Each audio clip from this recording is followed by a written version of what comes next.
Good evening, ladies and gentlemen, and welcome to beautiful downtown Grand Forks, the proud home of the University of North Dakota. This is the time and place for the Job Development Authority meeting. We'll begin with roll call. Weigel. Here. Pelkey. Here. Winter. Here. Lunsky. Here. Bonnie. Here. Danny. Here. Dean. Here. Mayor Paczynski. Here. We have four. Item number 1, the EDC lease renewal. Ms. Richards. Good afternoon. As your staff report notes, the item before you is renewal of the lease with the EDC here at the Hive. The JDA basically inherited them as a tenant when they acquired this building in 2019. And that lease that was inherited expired at the end of May this year. It was extended on an interim basis, and so we're here now to get approval for a long-term lease.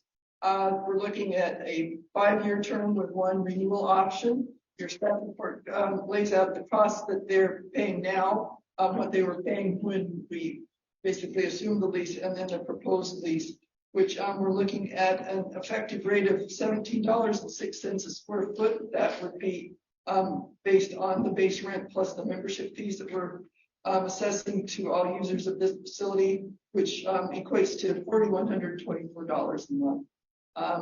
Happy to answer any questions. This was heard at the Growth Fund Committee on August 21st and approved unanimously.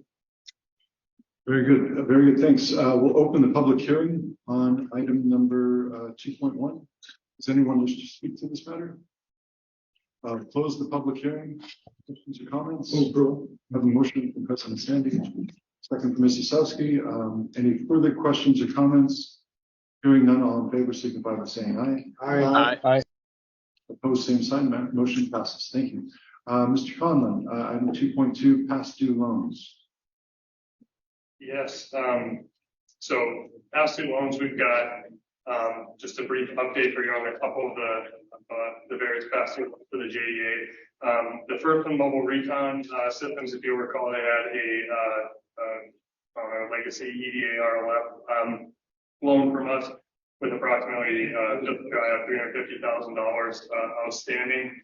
We kind of went back and forth there for a while with them, trying to figure out a solution that would work, and then communication was terminated. At a later date, we brought it forward to this body, Growth Fund Committee, to pursue collections in consultation with the city attorney. So I'll turn it over to Mr. Coffin to provide any update you'd like to on Mobile Recon. Thanks, Sandy. Mr. Johnston. Yeah, thank you.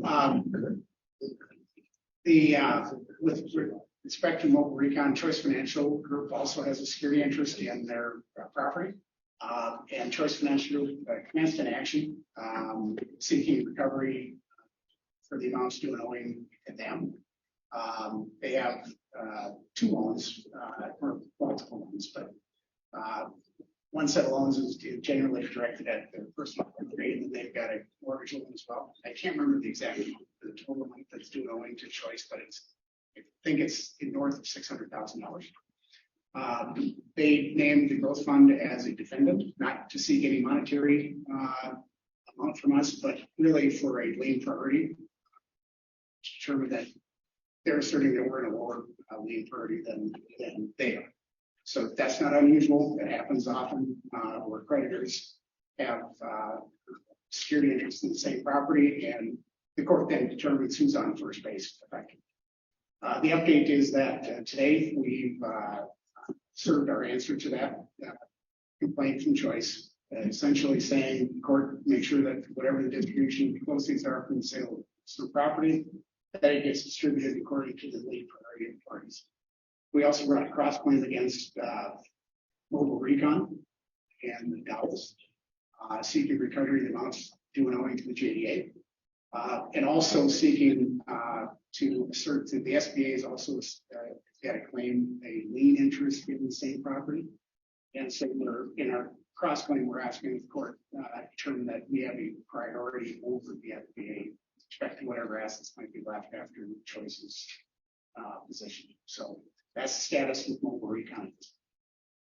Let me take this opportunity to open a public hearing on item 2.2. Does anyone wish to come up and speak to item 2.2?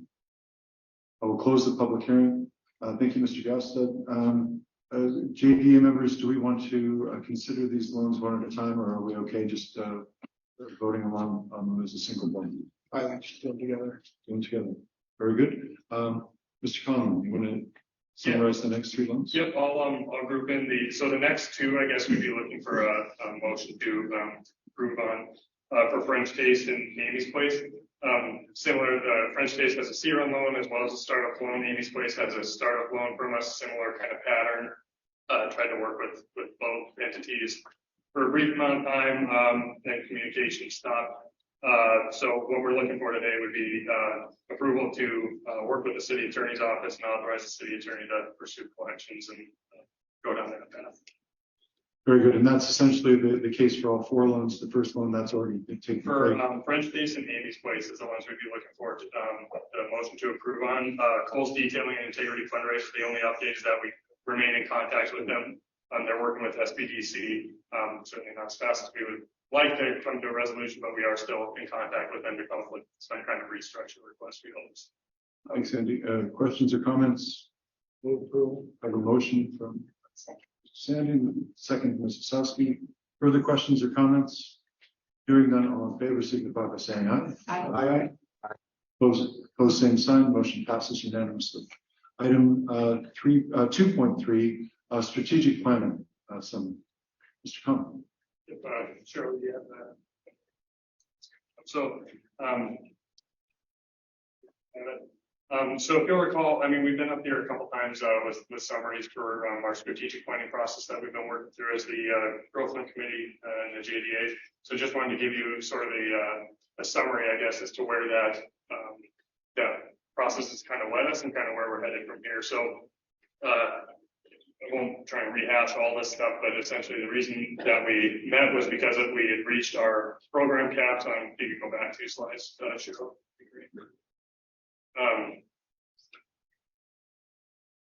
So we've reached some program caps in terms of high risk spending in our high risk loan programs rather, and that paired with some internal and external shifts, economic shifts.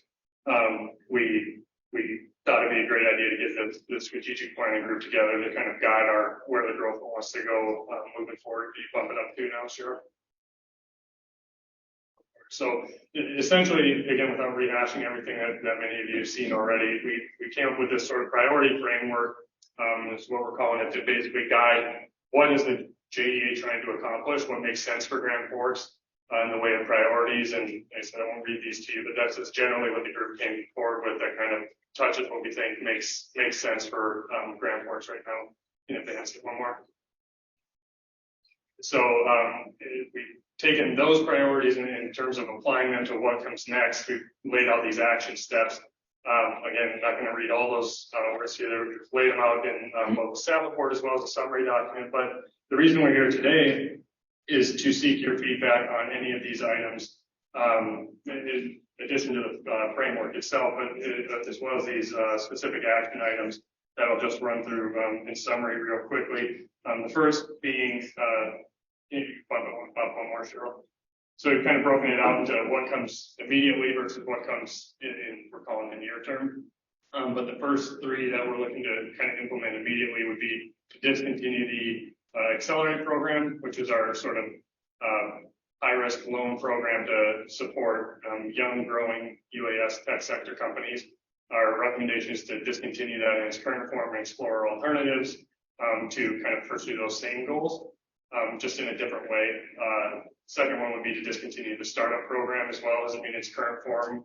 Things have shifted kind of over the years from when we started that program to now, where there's some private and public partners that maybe we think we can steer people to in the spirit of not, duplicating or competing with anybody. We want to make sure we're adding value where it's appropriate. The third immediate one that we're looking to sort of implement is applying all of that framework and those priorities to our processes, everywhere from, fielding applications on the front end all the way through what we present to this body and the Growth Fund Committee. Essentially, the gist is trying to provide a more nuanced sort of analysis of these projects to come forward, as well as their, for larger programs, kind of their fiscal impact, how they fit into the broader fiscal context of the JDA's portfolio. So those are the three kind of immediate steps that we're looking to do. Do you want one more, Cheryl? So the other ones, kind of near-term next steps, what we're looking to do is revising the EAR Left Plan Flex-Based program kind of to reflect those priorities, as well as exploring more quality of life opportunities, kind of where the JDA can fit in there, in making a difference in that sort of thing. So the other pieces that I know we've got another one kind of polled, I think, to have some discussion on, which was the venture capital equity fund sort of contribution, that third party piece. We weighed in on that as part of this process, or considered as part of this process.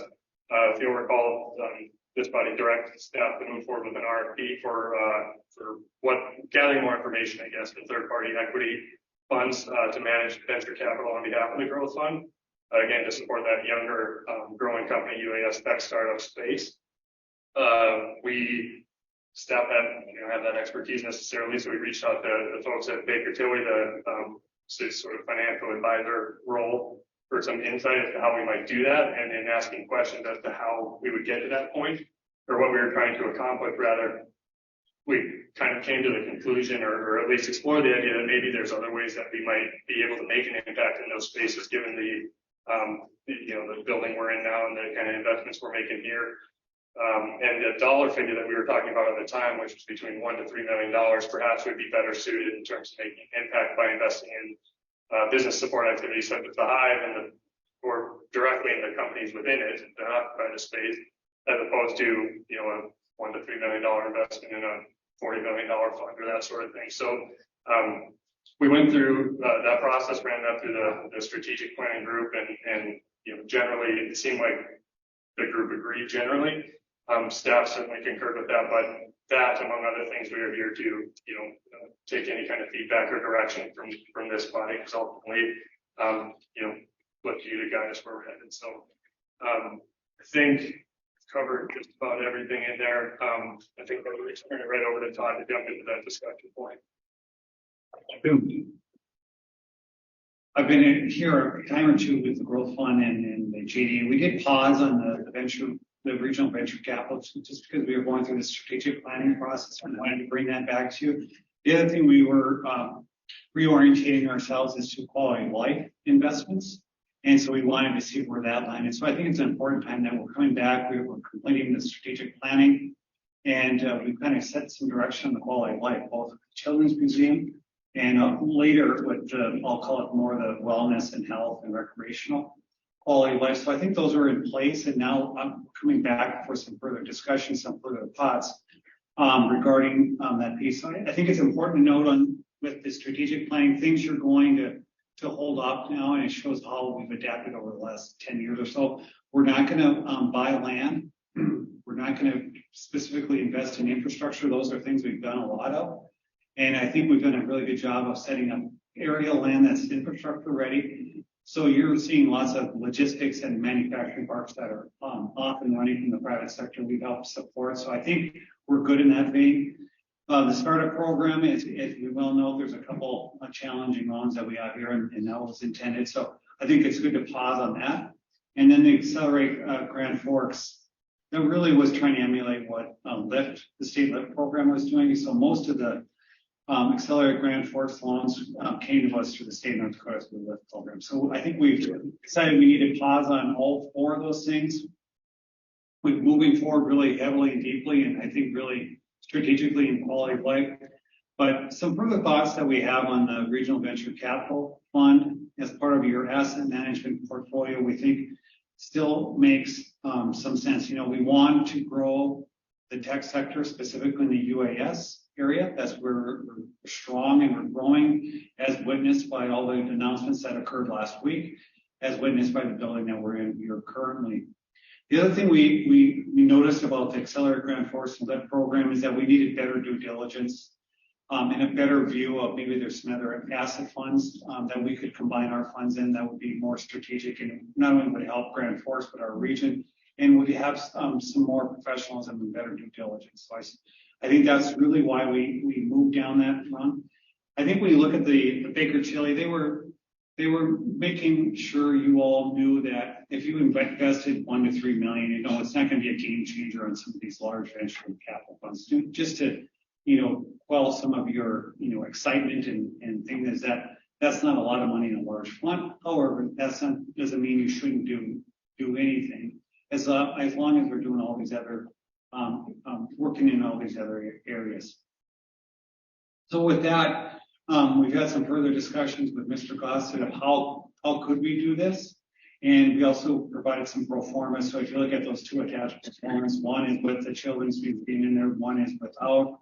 And the one without certainly looking at our cash balance, it drives it down a little bit from what just the children's museum, but you have to remember that assumption is that money is going to go away. So if you invest, I think in that one portfolio pro forma, $1 million, we're not assuming any of it's coming back. And so it's really a worst case scenario. We would presume that if you took $1 million, just like we're doing today, investing our fund, we're going to receive a return on our investment. We wouldn't move forward otherwise. And so we were asking you, maybe we should do an RFP and get some qualified firms. An alternative strategy is similar to what we do, what Mike Batsell does in the finance department, looking at banking services and CDs and other professional services that we do in the financial world. And maybe that's the way that we can do it. I think we do want to look at the regional funds. We talked about the state of North Dakota has a handful of funds that they're working with to include one of the attachments is Badlands Capital. But to look at, what the best option is.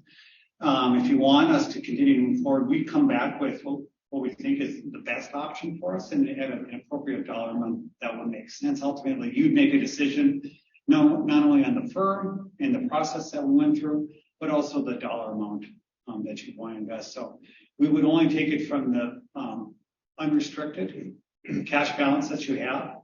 And it would be an alternative way to not only help out Grand Forks firms and regional firms in the tech UAS area, but it would also, with the goal of getting a return on our investment similar to what we're already doing with our cash balances. With that, what we're looking for is some sort of positive feedback that if that's of interest to you, that's kind of what we do. We look at a dollar amount that looks appropriate to us, and we look at a strategy and how to best pick a firm and then come back with a dollar amount recommendation along with a firm or firms that would make sense to us within this investing space.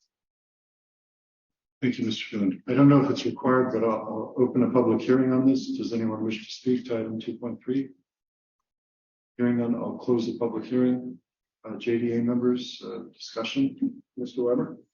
Thanks. So there's been a lot of discussion related to startups and startup capital available to organizations within our community. I think up until this point, the JDA has had the intent of making capital available, especially targeted sectors where we want growth, such as UAS, but others.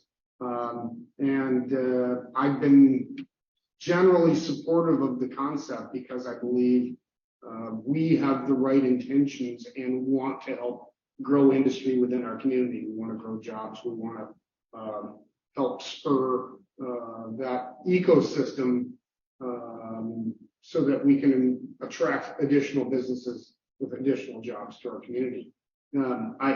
I think Mobile Recon, I'm glad that we stopped the Accelerate Grand Forks. I think Mobile Recon is a perfect example of why we shouldn't be in the business of picking winners and losers. And I think it also shows how the folks at the LIFT committee themselves, none of us we don't have the expertise. We don't have the inherited expertise to understand and be able to evaluate these organizations, the organizations that are coming to us asking for seed funding. We don't have the expertise to make a determination and understand whether they have a viable opportunity or not. And again, I think Mobile Recon is the perfect example because I heard subsequent to the JDA providing them funding, I heard from others in our community that are in that industry that said their technology was bad and that we shouldn't have invested in that. That would have been nice to know ahead of time, right? And I'm certainly hoping that they are able to turn things around. But I think they've ceased operation altogether.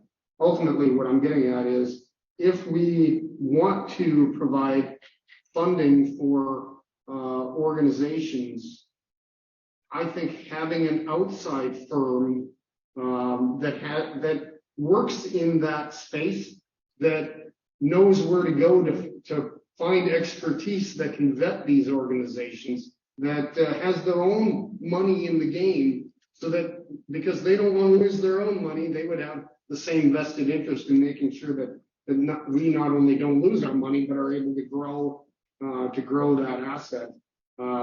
They have better oversight, they have better vetting, and not only that, but by us investing in a regional fund, it helps provide capital access that the city of Grand Forks simply can't do on its own. We don't have $5 million to invest in seed capital in a local organization, yet there are organizations within our community that are looking for that kind of capital. So I for one, am supportive of the concept. I think, people have heard me talk about how I'd love to see us investing the Alerus Center funds in something that earns us more than 1% or whatever. Now we're making 2.5% or whatever it is. Either way, I mean, I know we can't invest the Alerus Center's fund, but I don't want to take over risk with the taxpayers' dollars, but I believe there's a space here where some funds of ours to be invested in a fund that can then support local businesses. So I'm for one supportive of the concept. Thank you, Mr. Wright. Mrs. Susky, please. I agree with what you had to say, Dina, about we're not really in the business of picking the winners and losers. The one thing that really concerns me, though, is I don't want to lose control of kind of businesses that this company that we're going to hire is going to invest in. I mean, just even bring back like the whole Fufang ordeal, just say that we put all our money into, or we put this money into an RFP, and then they would have just barreled ahead and we would have had no choice. And so I want to make sure that, the investments that the company we choose is going to invest in are things that are right for our community. And if we do pick a business, can we have rules and regulations with our money? Could they use like Mr. Burke's playbook, for instance, before just allowing a company using our money and then allowing a company to just come and set up shop? I guess those are kind of my concerns about that. And I do not support the Children's Museum at all. I think it's a lot of money. I think that we could use our money to even invest in, the aquatic center and the turf facility. I think it would be better spent other places.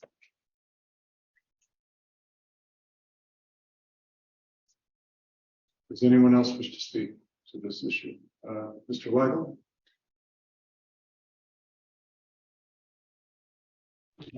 Thank you, Mr. Weber. I think I agree a little bit with what Mr. Sandy, Ms. Osowski said regarding it.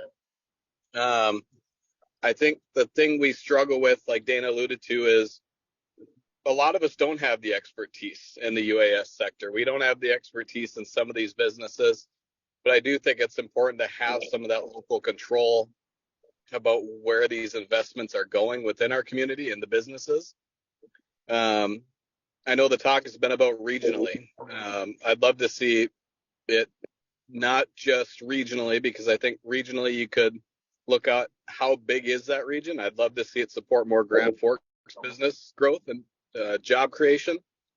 But I think that I'm interested in hearing more if we do put this out for RFP to see what venture funds come to the table and say, hey, we're interested in this. And I do think we could put rules on it. I do think we can put what we're looking at with investing. And at the end of the day, even with those rules, I don't know that they're going to turn down our $1 million investment or whatever that dollar amount might be.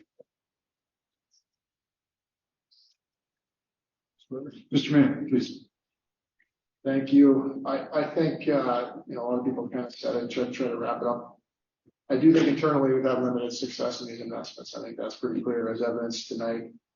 There's a lot of funds available from the state. There's a lot of funds available in the private sector. So being able to leverage those with a professional equity manager, I think is very important. So I think in concept, I'm, wanting to move forward with it. I think we start at the low end. If you're talking 1-3, I think we start at the very low end. And I think, to Ms. Wachowski's point, why don't the company's going to make an investment? They have to come back to us and say, here's the company we're investing in. Ultimately, they're going to do the work and we make the decision at the end if that's an investment we want to be in or not. So I think we could probably add that to the contract and just have it. I don't think it's multiple small investments. I think it's going to be a handful of larger ones. So I don't think it's going to be too burdensome just to come back and say, do you approve what we're thinking or not? So that's my thoughts.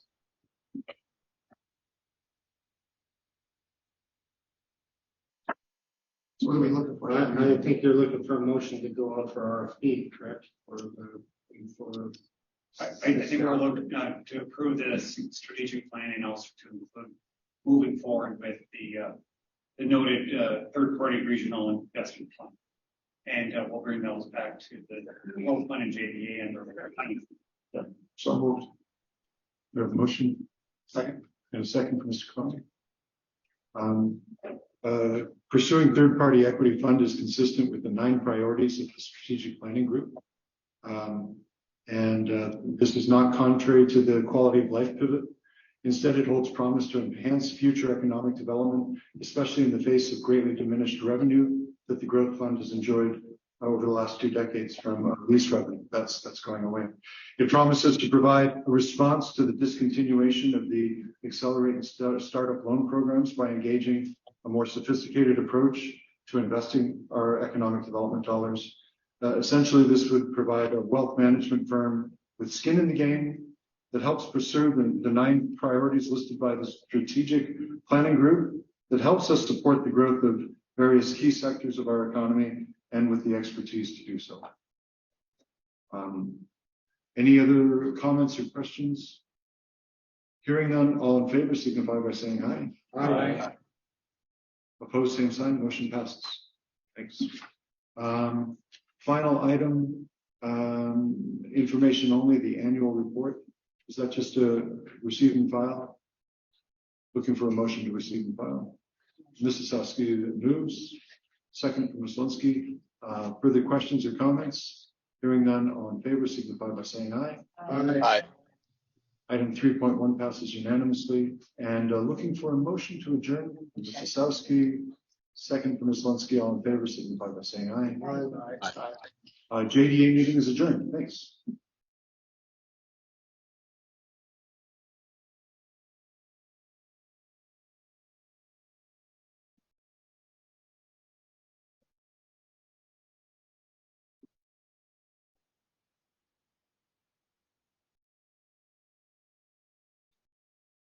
All right, welcome everybody. We'll call to order the Grand Forks City Council meeting for Tuesday, September 5th, 2023. Get a roll call, please, Maureen. Weigel. Here. Selsky. Here. Winter. Here. Leskey. Here. Tommy. Here. Sandy. Here. Lee. Here. We have 4. All right, item 1.2, pledge of allegiance.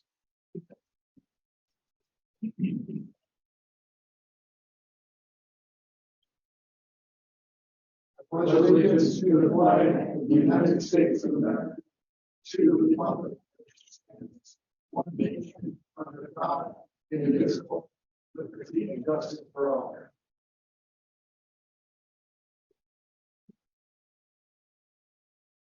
All right, item 1.3, mayor's announcements. Actually, I was going to ask the council, we've got a couple DOT members that have time constraints, and we might be able to save Mr. Dusterhoff an hour in attorney fees if we move item 5.10 up to item 5.1 and then rotate the rest back. So do we have, would I be able to get that motion from?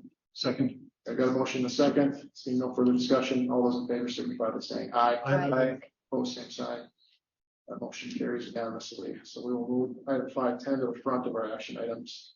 As for announcements, we had a good visit, a lot done the equity fund side of things. O'Leary Ventures Group came, Paul Palangian came, basically the CEO of that fund. pretty promising. The state of North Dakota select them to do some investing, and they see a bright future in the city of Grand Forks.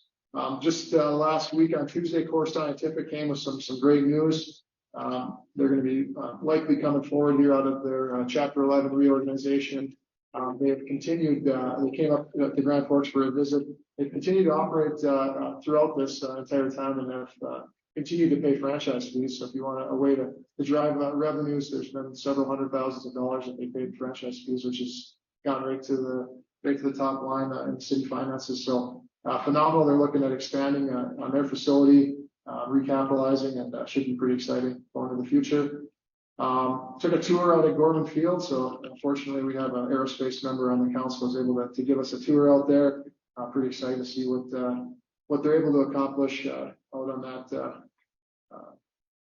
takeoffs, landings, testing, everything that's getting done there. And then the big announcement was last week with TRMC out at Grandside. This guy, George Rumford, was in town. Makes quite a number of visits here, but just announced really the kind of the foundation of what they're going to be building out there at Grandside, which is pretty exciting. And they really kicked that off with that announcement last week. And then just wanted to make people aware, upcoming September 14th is the third annual Mayor's Back to Badge Ride. So it's a fun event that we do. That I like to put on every year to show the support. So our PD, our UPD, and our Sheriff's Office get a chance to be highlighted for the great things they're doing in the community. People come out and support them. So check that on Eventbrite to show up at the Grand Cities Mall. That's going to be Thursday, September 14th. So it's the last council meeting before that. So please make it out there if you can and show your support to our local law enforcement. That is all I've got for announcements. So we move on to item 2, awards, presentations, appointments, and proclamations. 2.1 because of proclamation National Assisted Living Week, September 10th to the 16th.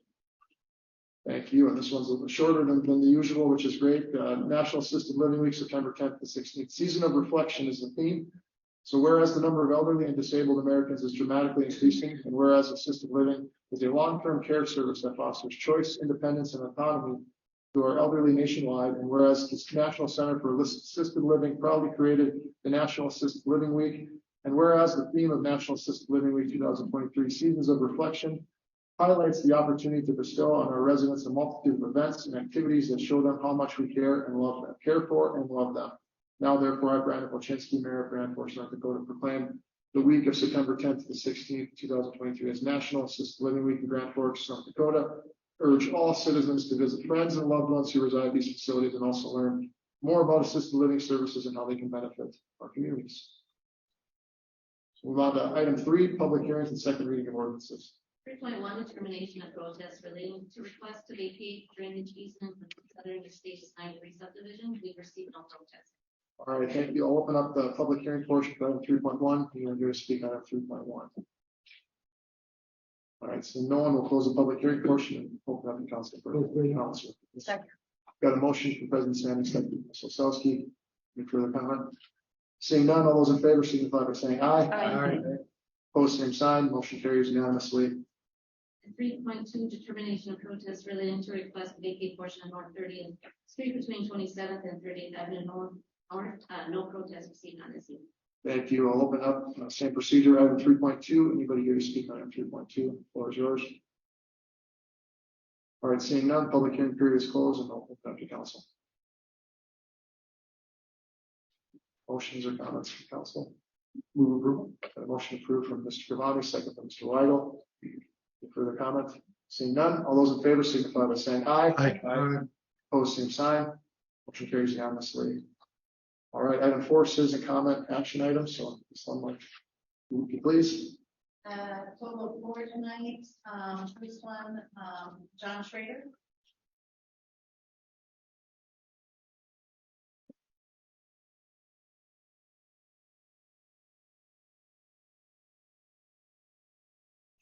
Mr. Schrader, please. Looks like you got some backup with you too. Yeah. Mr. Mayor, council members, thank you for the opportunity to speak to you tonight. To my left here is Mr. Scott Dusterhoff. We're here talking about item 5.10, the 42nd Street regrade project before you. So want to note again, I'm here for my firm's longstanding client, Dusterhoff Family Stores.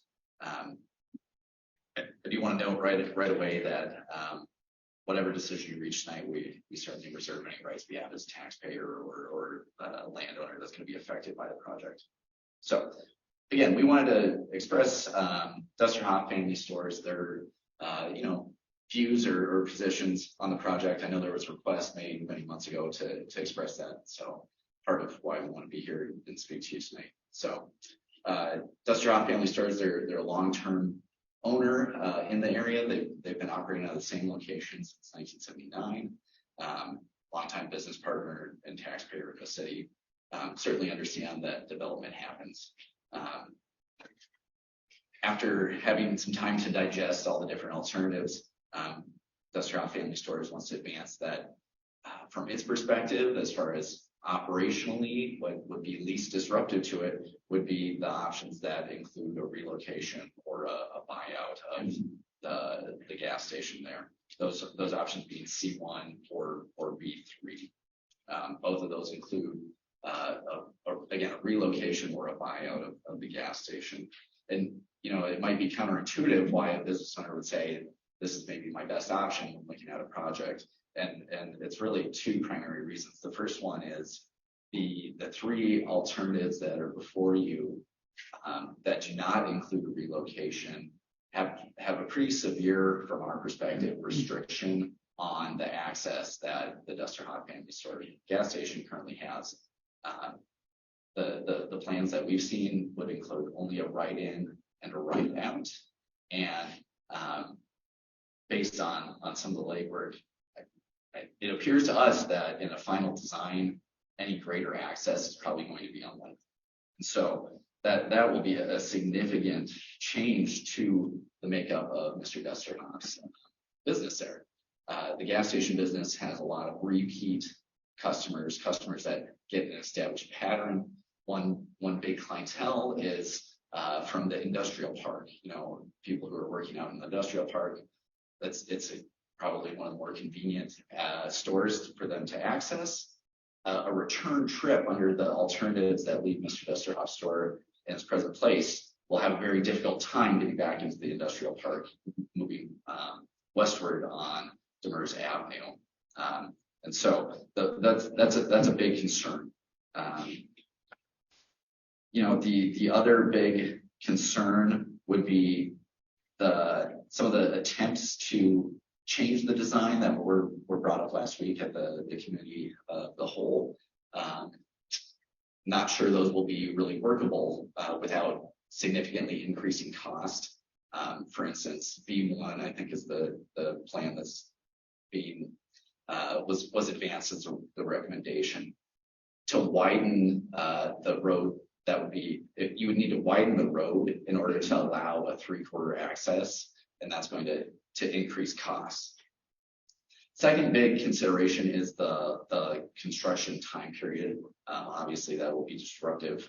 And I think last week we were talking about maybe a 2-year period.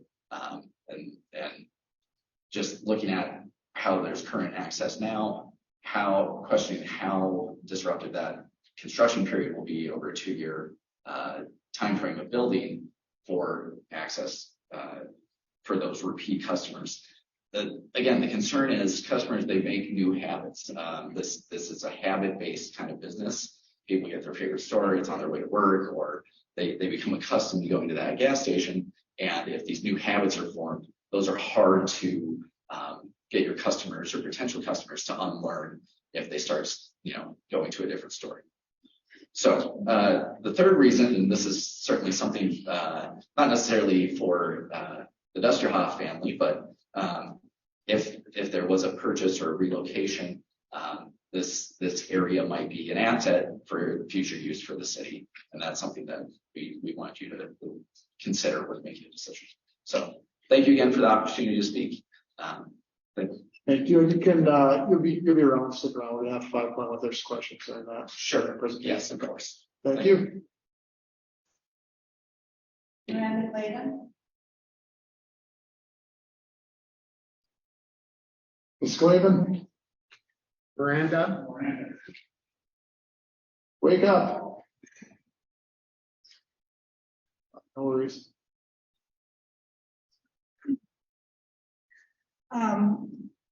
Mr. Mayor, members of the council, good evening. My name is Miranda Clevin. I live at 701 South 5th Street, and I'm the president of the Greater Grand Forks Soccer Club. I'm here this evening to thank you, Mr. Mayor, and the council members, as well as your staff, for your efforts to date in working with the Grand Forks Park District to study the concept of a quality of life facility that will benefit Grand Forks and the region. I'm also here to express support for you to move forward by bringing to vote an extension of the existing 3/4 cent sales tax to provide ongoing revenue for Alerus Center capital needs, as well as to construct and fund renewal needs for the multi-use quality of life facility. I believe this is a very smart way to fund capital renewal of those community investments, and I applaud you for considering ways to do that without placing it 100% on the backs of just Grand Forks residents, but spreading it to users throughout the region, all of whom will receive a benefit. So at present, our club provides recreational and competitive programming for over 1,000 athletes and families in the area. In addition to outdoor programs in the spring, summer, and fall, we run programming in the winter months. But similar to organizations like ours, we are limited by scheduling availability of the existing indoor venues. The proposed multi-use indoor facility would enable clubs such as our club to provide more and varied programming to a greater number of participants. In addition, it would provide a space for unorganized turf play. The Park District and School District maintain beautiful outdoor facilities for the purpose of late spring through fall, but the community currently has very limited options for unorganized indoor turf play during the winter months. So once again, I want to thank you all for supporting the development of a multi-sport facility concept. The Greater Grand Forks Soccer Club looks forward to continued collaboration with the city and the Park District and other organizations like ours to help bring a quality of life facility to the residents of Grand Forks. Thank you. Thank you.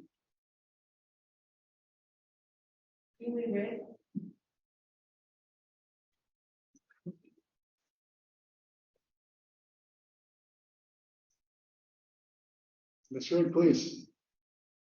Good evening, Mayor Paczynski, President Sandy, members of council. I'm here to share, and much to your surprise, I'm sure, that Visit Greater Grand Forks proudly supports the 3/4 cent proposed sales tax extension for the ongoing Alerus Center capital needs, as well as the addition of a sports and aquatics facility in Grand Forks. The sports and aquatics facility will position Grand Forks as a leader in the state and region to host tournaments and events, which we are either currently unable to or are in jeopardy of losing. Athletic events, youth in particular, attract tens of thousands of visitors to our community each year, which produce substantial economic impact. And you've all heard me talk about the impact of such events, but just to name a few, the Junior Grand Am basketball tournament at $5.2 million of economic impact. The Greater Grand Forks Soccer Tournament, $1.6 million. This Grand Cities State Lacrosse Championship, $388,000, and the North Dakota 11+ State Swimming Championships, just under $650,000. These are just a few, and of course, these are all the types of events that could be held at such a facility. With expanded offerings, the attraction to Grand Forks will continue to grow and provide significant benefit to our city and local hospitality-related businesses. Also, it's important to note that the Alerus Center continues to be the prominent convention and event center in the region. Reports illustrate millions of dollars of economic impact to Grand Forks each year because of events that take place there. Recent concert, the Kenny Chesney and Kelsey Ballerini concert at $1.5 million economic impact. The Great Northern Regional First Robotics Championship at $1.4 million. And you might remember that this is an event that has chosen Grand Forks as its home location, but each year we hear of other cities willing to take it away from us. So the Alerus Center doesn't only bring this economic impact, but it also hosts events which are attractions for residents and visitors, including monster trucks, concerts, home shows, gardening expos, UND football, professional bull riders, Feast of Nations, and so much more. With new facilities planned around North Dakota, which we continue to hear about, the Alerus Center requires the means to make improvements and expand offerings, which give us the competitive edge in enticing more concerts, conventions, tournaments, and special events to our community. Thank you for your time and consideration. Thank you, Ms. Rigg. Russell Prairie.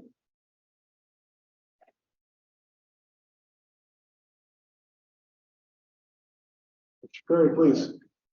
Mayor Wilczynski, members of council, this may sound like a broken record here, but I'm currently the chair of the chamber, and on behalf of the chamber, the board unanimously voted to support as well the 3/4% sales tax increase, or excuse me, extension, because it is not an increase, just the extension. I think the couple reasons that we had discussed on the chamber board, quality of life and economic impact. Obviously, we have the data, the chamber has the data as well, that the economic impact of having events and activities is immense. Ms. Rigg just commented on that, as well as the quality of life is obviously, it goes without saying with events, football games, weddings, whatever it might be with the Alaris Center. Having, additional facilities like that, not only provides us opportunities for kids, but also the economic impact, the quality of life. And that also segues into our biggest, from a business side of things, one of the biggest challenges we have is labor. We have a lot of jobs out there and we need more people to fill those jobs. And quality of life goes hand in hand with that labor shortage, right? So if we can have a better community where people want to live, they want to work, they want to play, it helps solve that labor problem. So on behalf of the Chamber of Commerce and our board of directors, we wanted to publicly get on the record to support the 3% extension for the Alaris Center tax. Thank you. Thank you, Mr. Curry. All I have. All right, we're going to move on to 5 action items. You have a number that I know we need to be pulled, so I'm going to go through. I know we're going to move 510 forward, but we also need to pull 51, 52, 55, 56, and 59. And 510 obviously will move forward. So any other items that kind of leaves just 53, 54, 57, and 58. If there's any of those 4 that council members wanted to be pulled for further discussion, we can move forward on those items. I'll give you a second. Can I do that yet? All right, so we'll be looking for a motion on items 53, 54, 57, 58. We do have a motion to approve from Ms. Oselsky. We have a second from Mr. Weigel.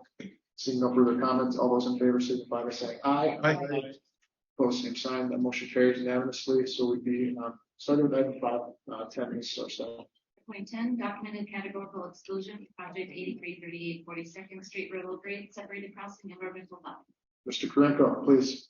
Good evening, Mayor Wilczynski and members of the City Council.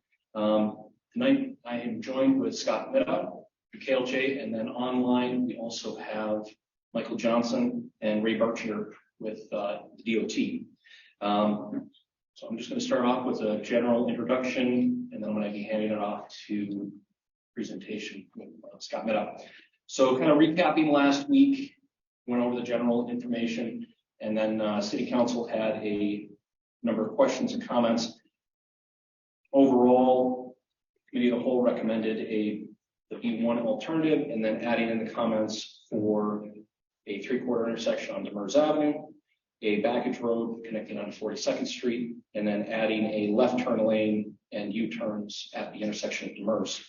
There's multiple discussions regarding the alternatives B1 and C1, and then there was also a number of questions from the Committee of the Whole. There was a request from Mr. Gosted to contact Mr. Trader. That email exchange is currently available on the city's website. There was a question regarding the grading impacts of surrounding properties. Mr. Meta will be going over some of those details in his presentation later on, showing some shaded areas, what it will look like, and then he also has a couple of videos as well as to what a underpass, a sunken intersection like C1 would look like. There's a similar intersection out in Moorhead, Minnesota that was recently constructed. Councilmember Lunsky sent an email with a series of questions. There was an email response back from Mr. Grasser and supporting documents from Mr. Mita. That response email responded to a number of questions, provided a breakdown of the anticipated property acquisition by the property owners, and a comparison between alternatives B1 and C1. Lastly, there was questions regarding the property acquisition process. There was a meeting held last week with the DOT regarding the property acquisition process. In general, we were informed that the DOT tries to avoid relocation where possible and prefers to keep the business operation where it's currently located. Though it would be nice to have a detailed process project a final outcome. From what we understand, this process is highly variable and it's very dependent on the location and circumstances around it. The details of the meeting that we had with the DOT have been summarized and are included in the updated staff report. As I previously mentioned, we do have DOT staff members online, so they are available to answer additional questions from the City Council. And what we're going to be asking City Council for tonight is to take continued action to move this project forward. And concurring with the project concepts as proposed, selecting a preferred alternative, and then adding any comments as well. And with that, I'll turn it over to Mr. Minow. Mr. Minow, please. Thank you, Mayor Wojciechowski, members of the council. Again, I'm just here to kind of recap what we talked about last week. I'm going to focus mainly on alternatives B1 and C1. Those were the topics of discussion last week. And then, as Mr. Krenko mentioned, there was a recent underpass in Moorhead. Took some photos and drove through it just to kind of give everyone an idea of what the scale of this would look like and what it'll look like from the inside of it's done.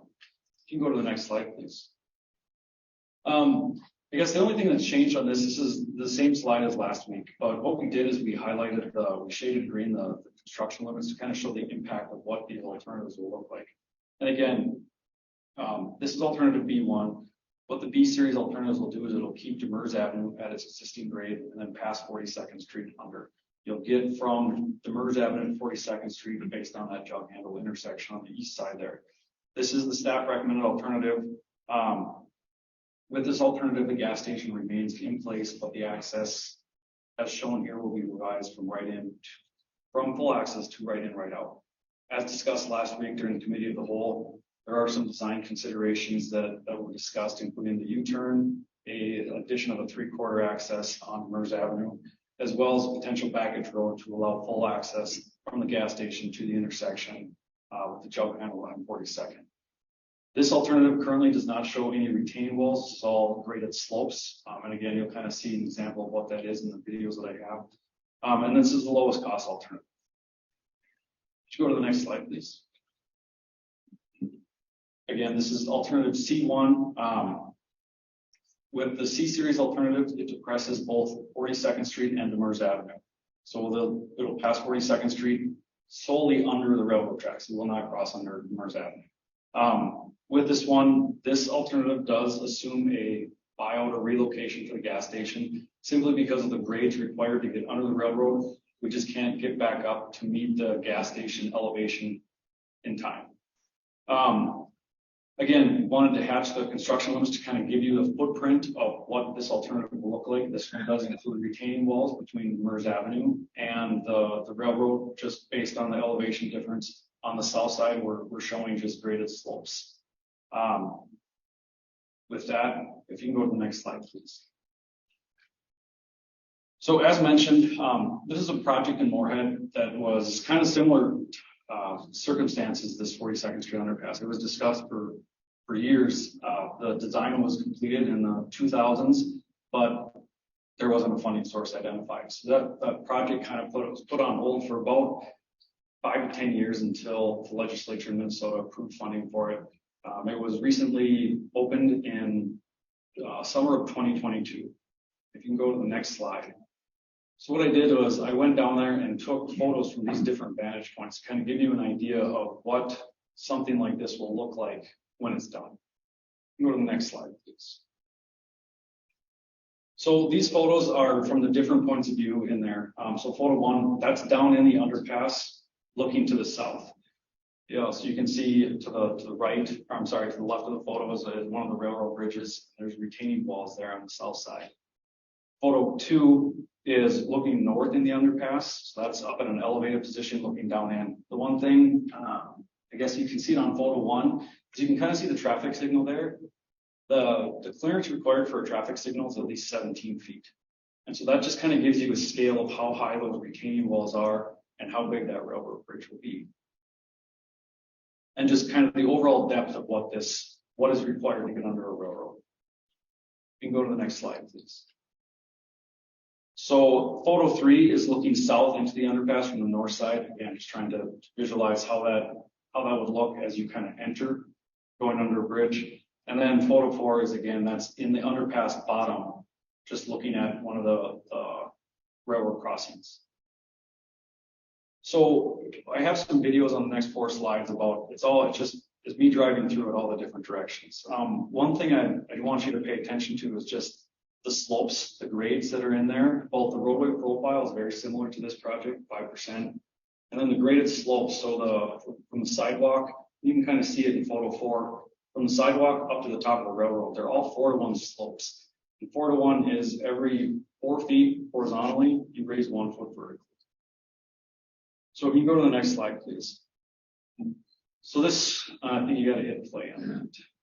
So this is sped up. I'm not flying through here as fast as I can. This is northbound through the underpass.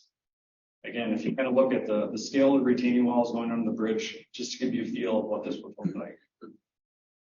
The next slide will be the same roadway, just the southbound perspective. Next slide, please.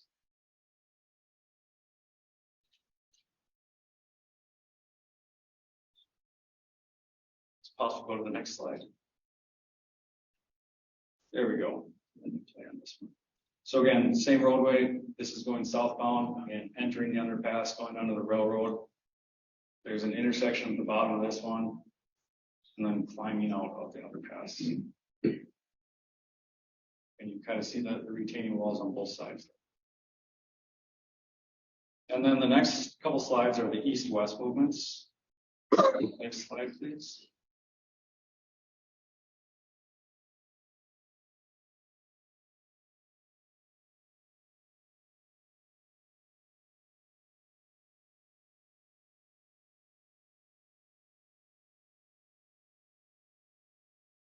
So then this would be eastbound on Main and Moorhead. Again, so this intersection configuration is a little more unique as it's crossing at a Y. So both east, west, and north, south cross the railroad. But again, you can kind of get the feel here as you went through the retaining walls on both sides and just the space it takes up. And then the final one again is that same roadway, just as a westbound direction. Go to the next slide, please.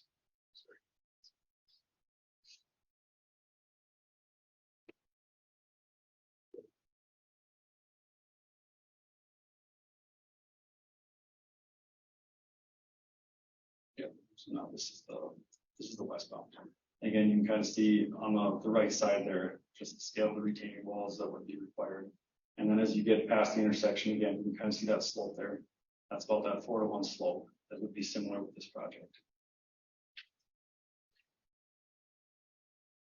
That is all we have for presentation tonight. All right, thank you. I'm a little dizzy from watching the videos, I suppose, but I guess at this time I'd open up to council to see what they want to do. I know there's a lot attached to this. I think a lot of work. This is the very start. We've got to move something forward. A lot of negotiations will take place after that. But yeah, Mr. Weigel, please. Just real quick question. On a couple of those options, one of them included the buyout of the gas station. I know when the Alaris Center has had bigger events, sometimes the line of cars at times has gone up to the interstate and an off ramp.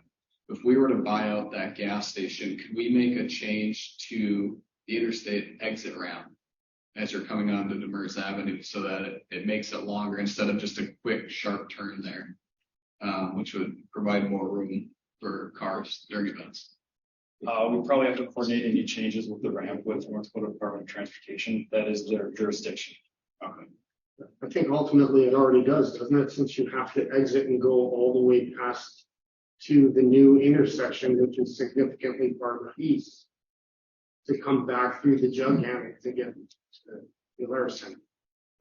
Yes, B1, with alternative B1. With alternative B1, Right. not with C1. Correct. Yes. Yeah, it increases that spacing between the interchange ramps and the current intersection is 800 feet. B1 would increase that to 1,300. So we'll allow a little more storage between the interstate ramp interchange and that full intersection. But C1 wouldn't. C1 would not. C1 Okay. is status quo as far as space. But the gas station wouldn't be there in C1 hypothetically, and we could coordinate if we wanted to, or if the DOT concurred that we could extend that off ramp if they would go for it. That'd be a decision. Okay. Thank you. Mr. Bean. You made the comparison in Moorhead on Main Isn't Maine and Fargo and University have something that's almost more similar with this because that also is depressed and only one track goes north-south? That is correct. The difference between this project and the one in Fargo is the railroad at that point is already 6 to 10 feet higher than the roadway. And so it does pass under, but it just isn't as a severe of depression as compared to the one that I showed Moorhead.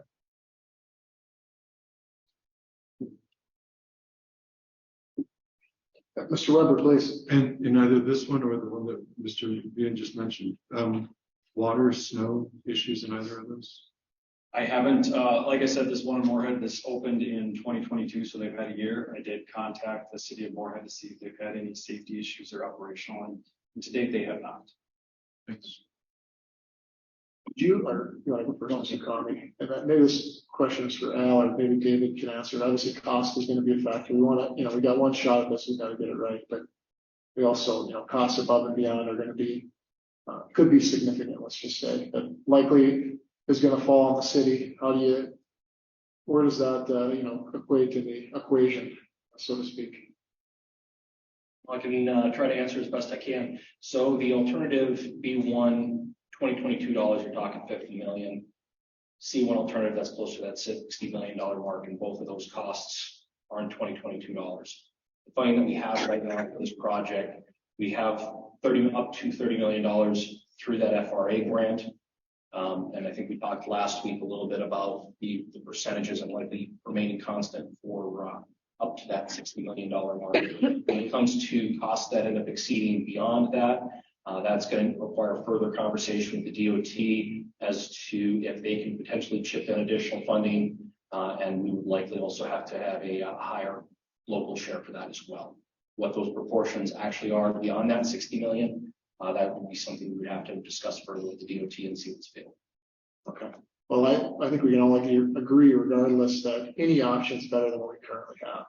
And I think that owners of the gas station would prefer to be bought out no matter what the option is. So I think we just work on, getting the best option for the long term. And that's financially possible. Let's put that way. Ms. Osowski, please.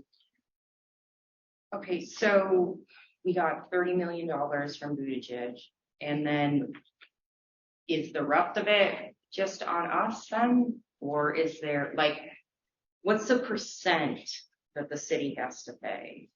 Oh, I believe I'll have to pull up the previous presentation here, but I believe we had a slide on that last time around. I want to say it was around 28% roughly. So 28% up to $60 million, and then after that, we don't know, We're correct? not 100% sure as to how the percentage would break down, correct? So 28%, excluding the $30 million, so that we pay, just say we choose the $60 million option. Do we just pay 28% of the remainder, or? No, it's 28% of the total project cost up to that 60 million. Okay, so who pays the rest? There is, Cheryl, do you have last week's slides you can pull up? You got $7 million from federal highway, $30 million from the FRA grant, and there's a state contribution of BNSF had a percentage as well. 1.5 million, I want to say. Okay, so 28% up to 60. That's about 16.8 million. And we could be on the hook for That's- everything beyond that, but they would have to come back and get our approval. I'm guessing, if, the project runs 75 million, they're not just going to say, it's not 15 million. Yeah, that would all be part of the cost participation maintenance agreement that we have to do. 60 million. Is it number? Oh, there's the slide there. Was that how close was That that? would be our share. All right. Right, our 28%. Slide number 7. I think it's slide 7 in your presentation tonight. How's that breakout? I think, I don't know if that was a full number. It was Maybe. a previous one, but yeah. All right. Did you have a comment, Mr. Damani? Yeah, 2 questions. Has there been any precedent set with the DOT on a service station being reduced from full access to right in, right out? And then the second question is, then when is it typical in this process that we would engage to figure this situation out with the business owner? Is that now, or is that still 6 months from now, or how does that work in relation to us selecting an option to move forward? I suppose for that, Ray, are you available to answer that question? That's probably more up your alley. Yes, I was trying to think of a right in and right out where we set precedents on this, and I couldn't think of one off the bat. But I know one of the things is sometimes we do right in, right out, and we never get right away from people. So it is done. And I just can't think of any gas stations right now that we might have done that where we never got right, where we never had to receive right away from them. I just couldn't think of one. Michael, did you think of one? I know we discussed this. Warhead had that, you had one there in the picture there, that looked like it had been reduced. I saw that same thing when Scott first showed me that video. If you actually look at the aerial image of that, there is actually a signalized intersection, not too terribly far away, kind of similar, so if we were to have a backage road connecting to that signalized intersection. Cut Ray off, and then we got Mr. Johnson. Do you have anything further to add? No, I was in the same boat as Ray. I couldn't think of an exact example. I think we thought of one example where we did do it, but in that particular case, there was another access road in the back. I couldn't think of another specific to a gas station where we've done it. But as Ray said, we have done instances of right in, right out, and we didn't need right away in those cases.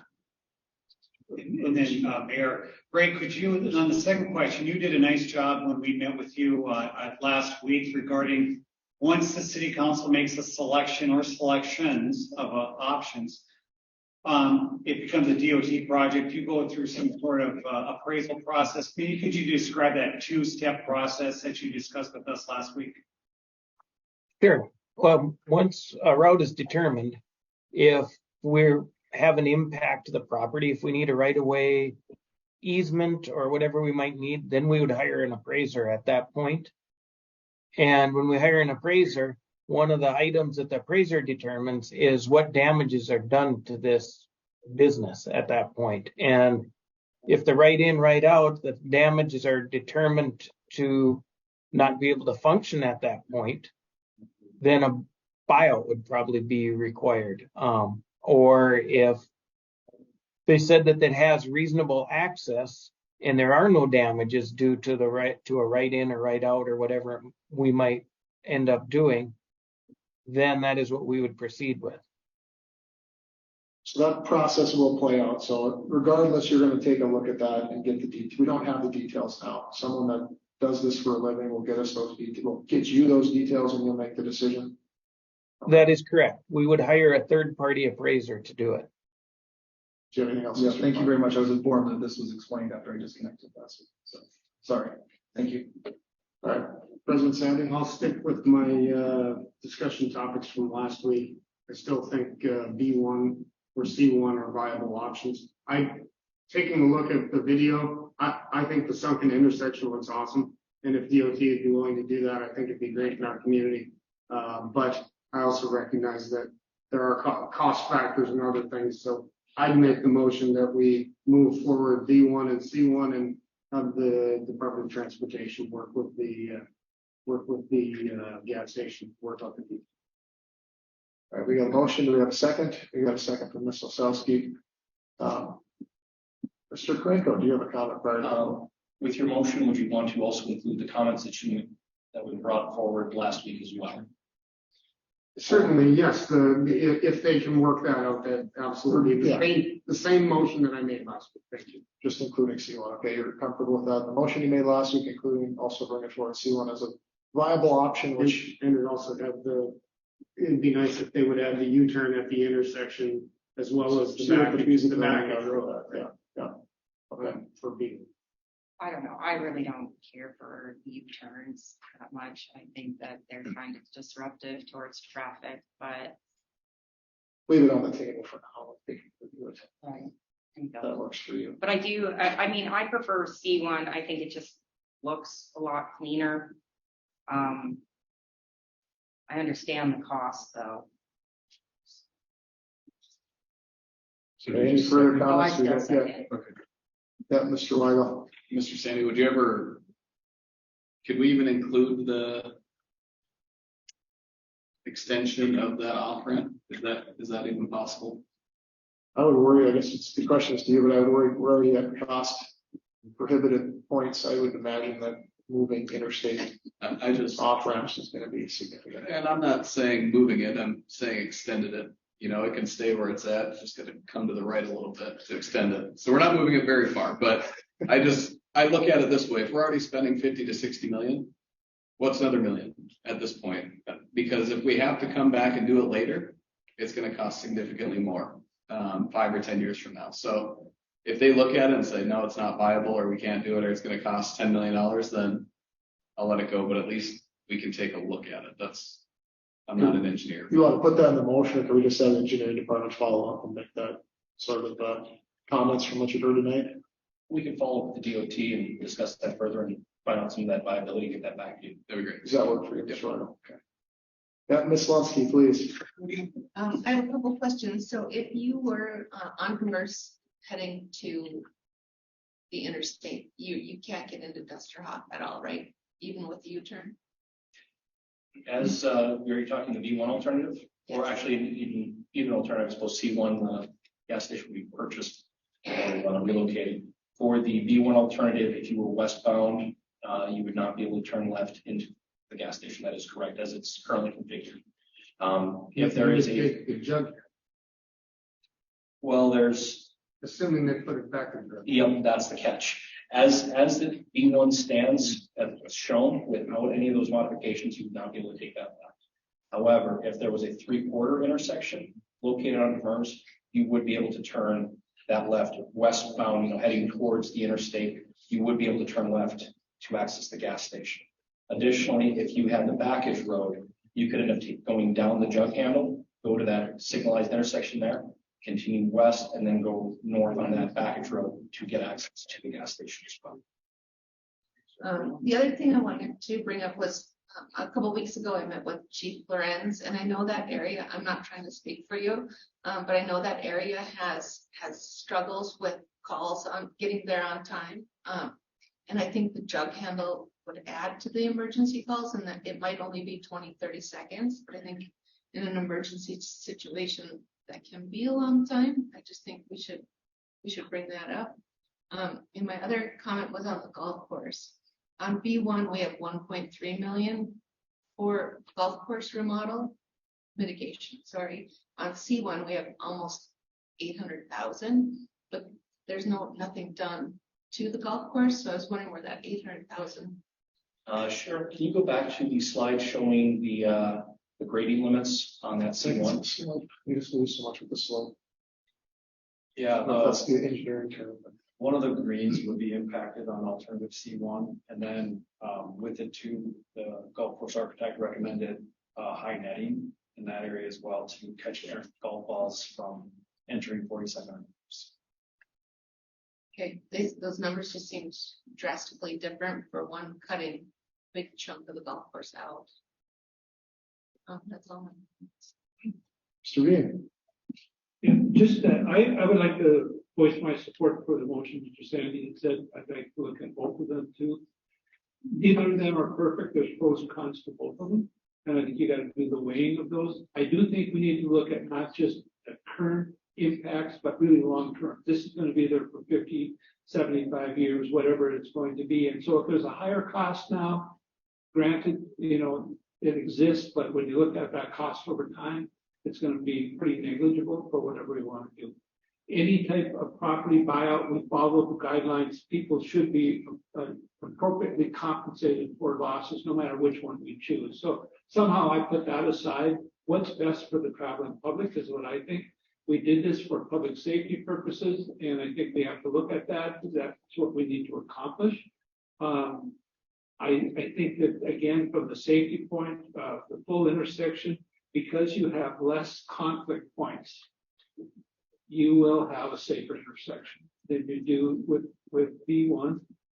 Also with C1, you have less impact to the golf course that will be long-term, whatever that cost would be. So different from maybe with the motion I was a part of last week, I do like C1 better than B1. The only negative thing about about C1 is the depth. It's going to be fairly deep in comparison to what we've seen before. But other than that, I think C1 is a better alternative than B1. But with that in mind, I see the support for the motion that Mr. Sandy. All right. Any further comment? All right, seeing none. Oh, Roy, did you have something to write? Just maybe a question for Chief Lorenz if he has a second.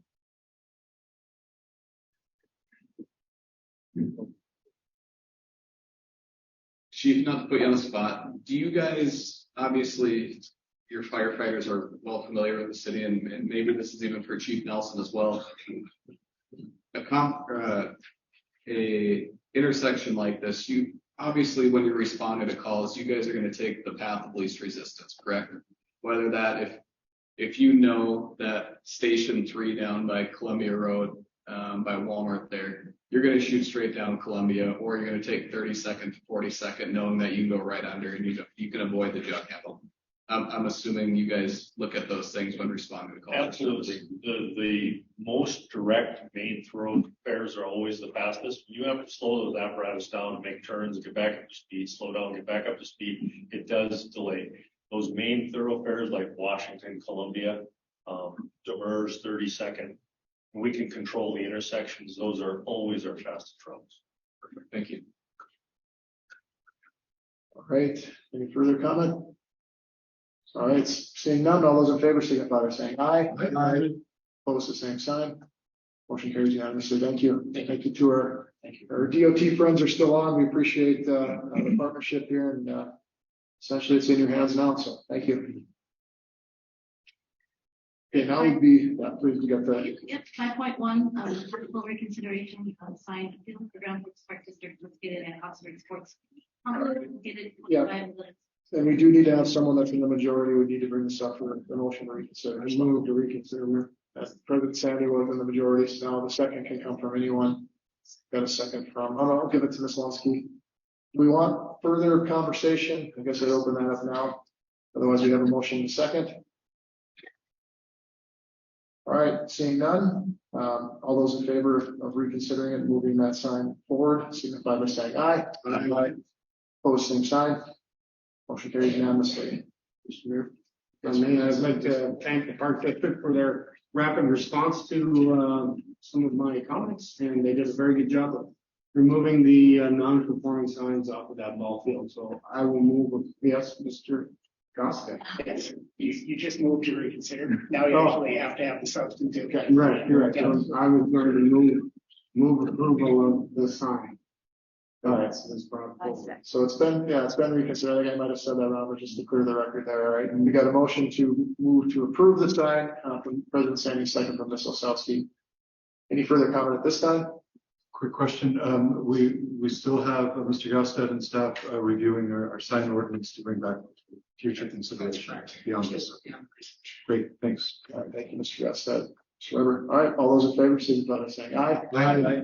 Opposed, same sign. Motion carries unanimously. 5.2, joint powers agreement, City Grand Forks, Grand Forks School District, and Valley West. Mayor Witness, members of the City Council, Dave Tice was our public transit supervisor in the green there. We had a discussion with Grand Forks School District, Mr. Baumbach, who's their business manager, along with Valley Bus. Valley Bus is the new Dietrich. My understanding is they purchased Dietrich here it has been in Grand Forks for years at the same location. So we had a discussion regarding some concerns they had regarding having enough bus out there. So with that, we had a meeting. You have a joint powers agreement in front of you. It's a similar agreement that we had with Dietrich Bus for the last 2 years, and we didn't anticipate being involved. But for right now, they have asked us to be re-engaged. I would say from our meeting with Valley Bus, they seem to be really committed to picking up kids and doing the job, and they think they're going to have a couple month challenge. But the agreement that I have in front of you is we've heard 2 months before, which has turned into a whole school year. So that's what the agreement is here in front of you. There's only from what's in front of you, there's some minor changes that I would like, if you are so inclined, to move this forward. On page 1 of 7, there's the second whereas. I have September 5th, 2023. It should be June 7th, 2023. The other major issue is I just want to point on page 2 of 7, we are committing 2 to 3 bus drivers. That's a similar number that we have committed to Dietrich Bus over the last 2 years. Mr. Tice, due to the fact that he's one of our best supervisors, he's got commitments to 5 drivers that can fill in spots, including one being himself in that vein.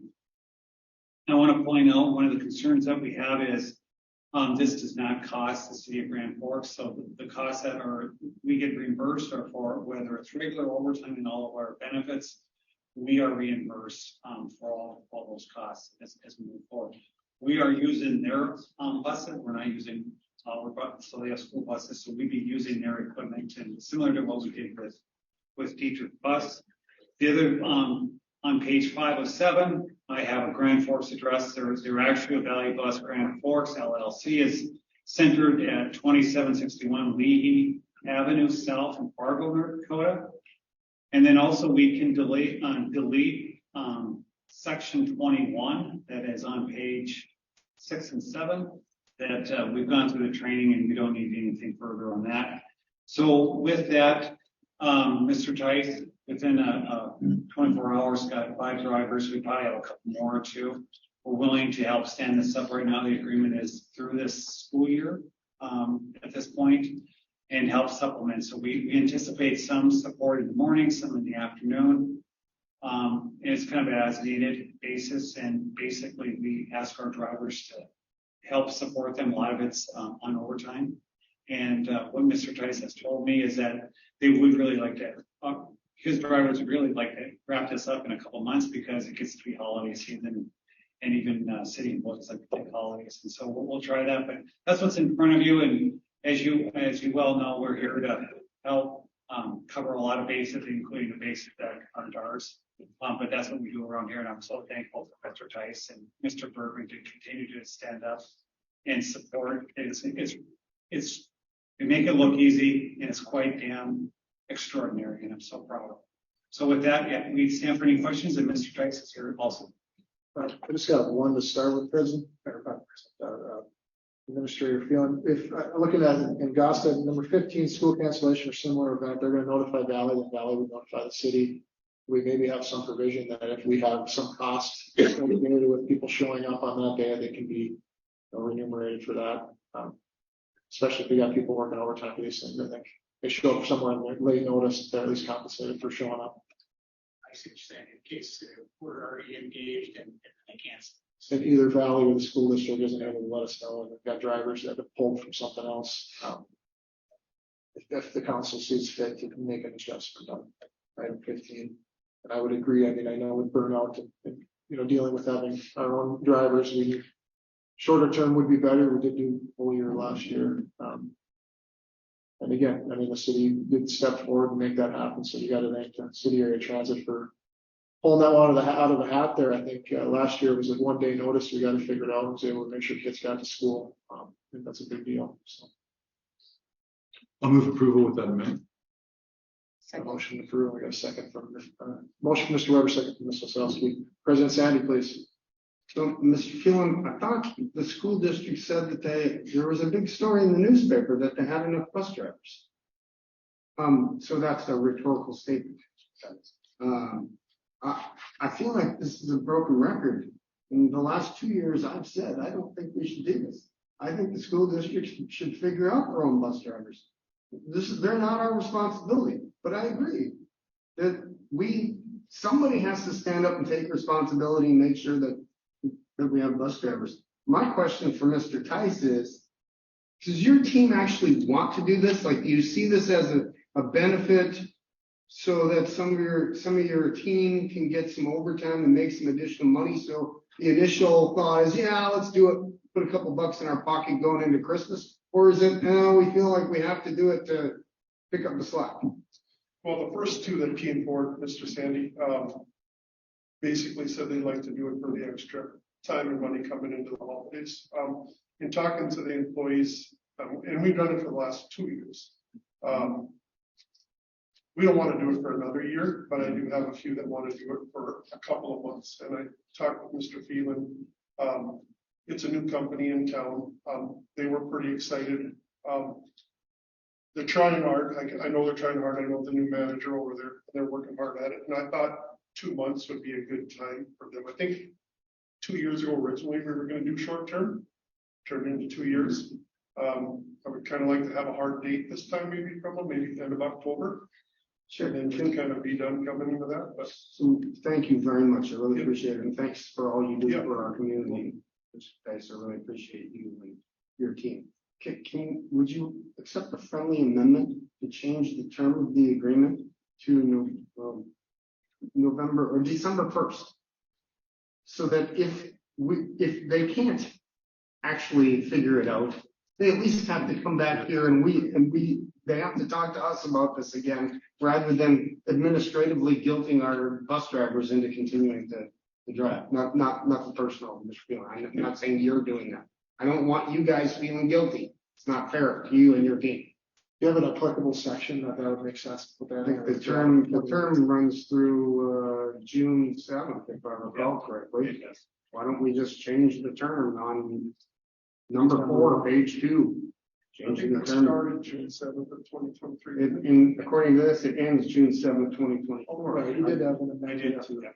So I would set it, well, we can always come back here. So we can always come back and have we this can always come back conversation. here. So I think if we set it for, I always like to target. Even January 1st. Want to do the end of the year, Mr. Phil, then it's really a little bit of. I think the end of the, December 31st. Yeah.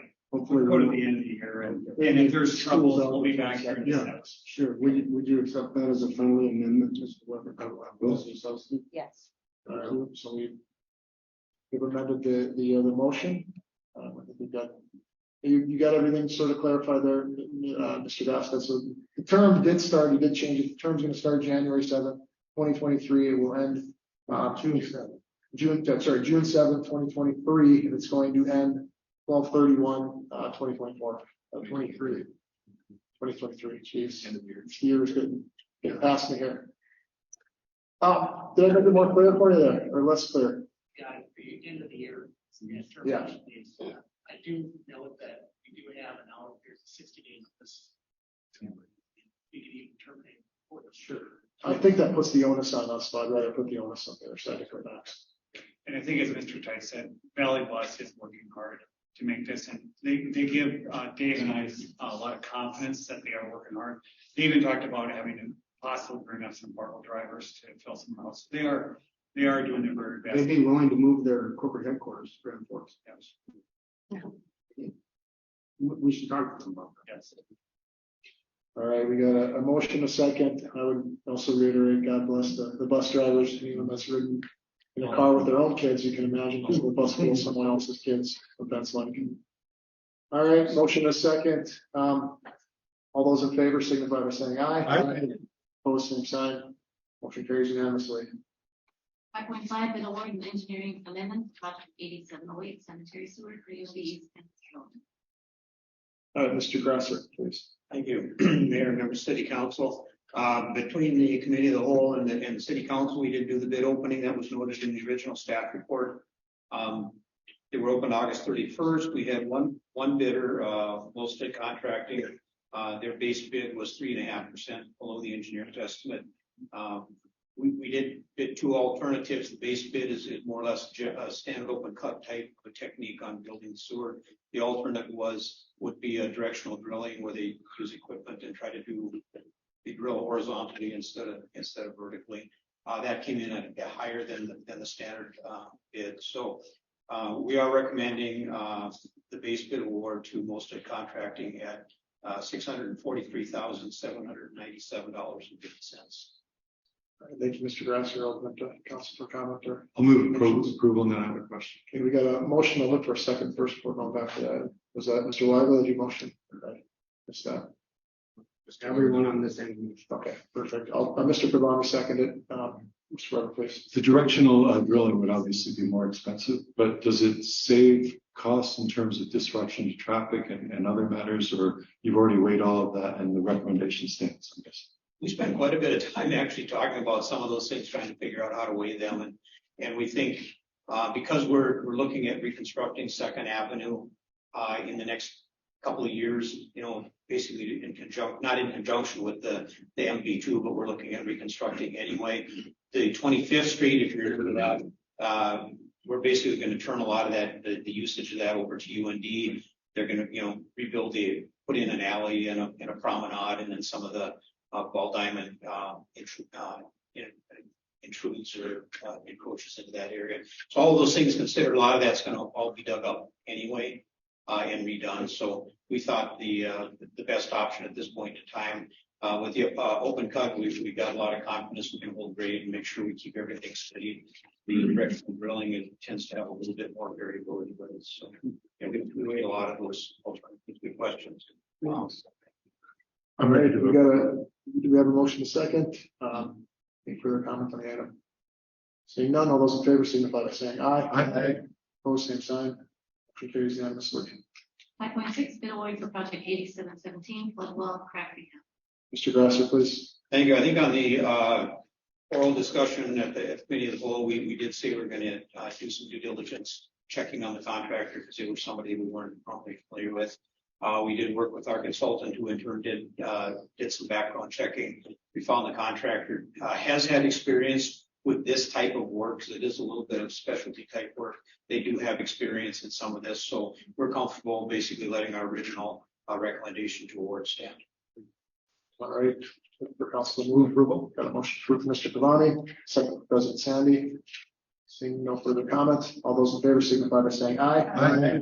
Opposed, same sign. Motion carries unanimously. Thank you, Mr. Grasser. 5.9, Bradford Health Wellness Multi Facility, 3/4% gross retail sales tax.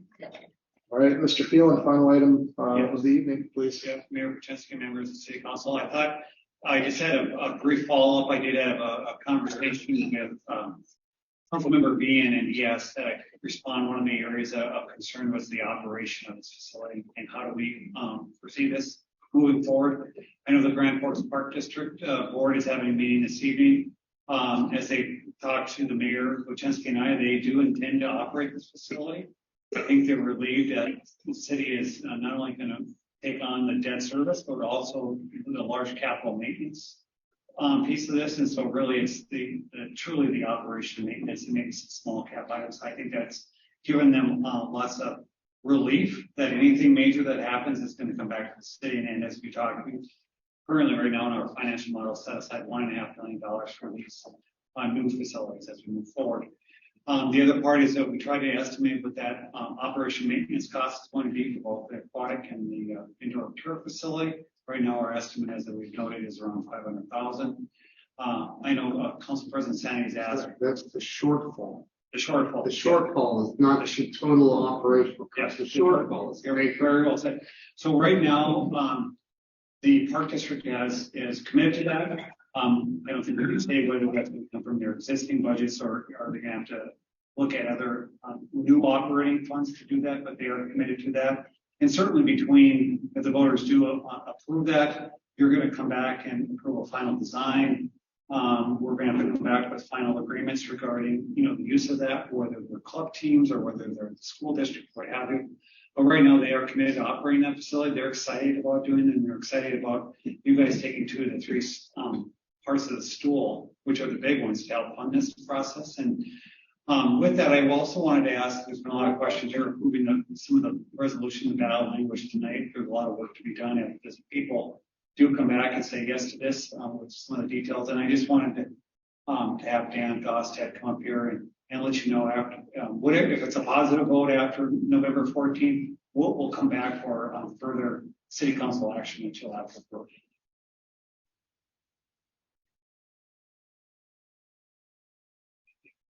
Members of the council, I think I explained this last week, is really what you're doing is you're approving a special election to extend the sales tax and to include some language that the 3/4% sales tax can be used for these new facilities along with the other center. That only, if that gets approved, that only provides the authority to use those funds in that manner. You'd actually have to then implement that through an ordinance, and you more likely do an ordinance change. There's two ordinances that you probably change. 220102 subsection 2 actually imposes 3/4% sales tax. You make the change to be consistent with the home rule charter change if it got approved, and then 220128 subsection 1 is the provision that currently expires 3/4% sales tax. So you implement that through an ordinance change. All right, thank you, Mr. Gaston. Do you have a question, Mr. Gaston? Please, Mrs. Sosky. So when would this sunset? Is there a sunset date on this 3/4% tax? Because currently, what is it, 2029? Correct. And then, so if they approve this, when would it sunset? It wouldn't. So this would be a forever tax then? Yes. Thank you. Any other questions for Mr. Gaston? President Sandy? Mr. Gaston, thank you for that good information. I know I reached out to you and the mayor. We talked about this briefly. I suggested to the mayor that perhaps we should dedicate some of these funds for, or at least amend the resolution to include our ability to use the funds for public schools.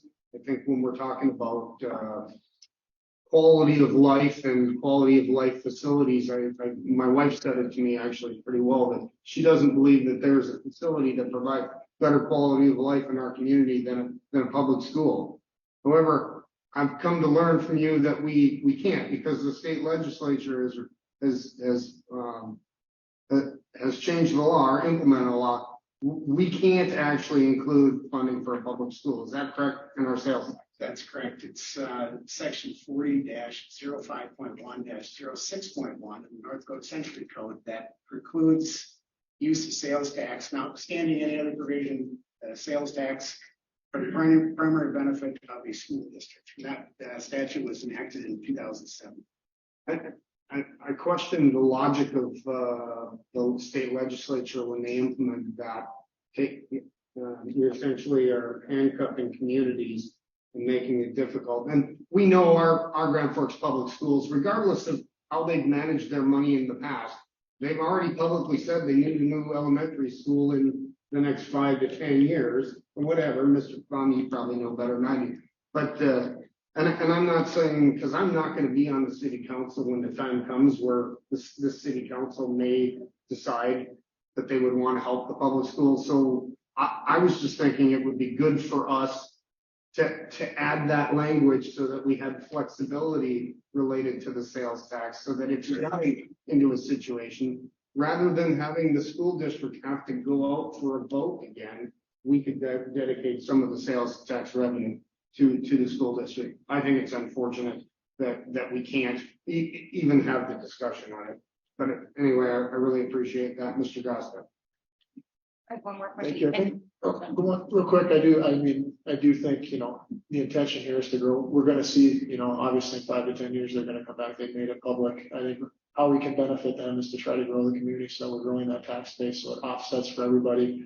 Otherwise, we're in the same situation. I think had we grown more 10, 15, 20 years ago, we'd be in a different place now. And growth's hard. It's hard in the moment, but it makes things a lot better in the future.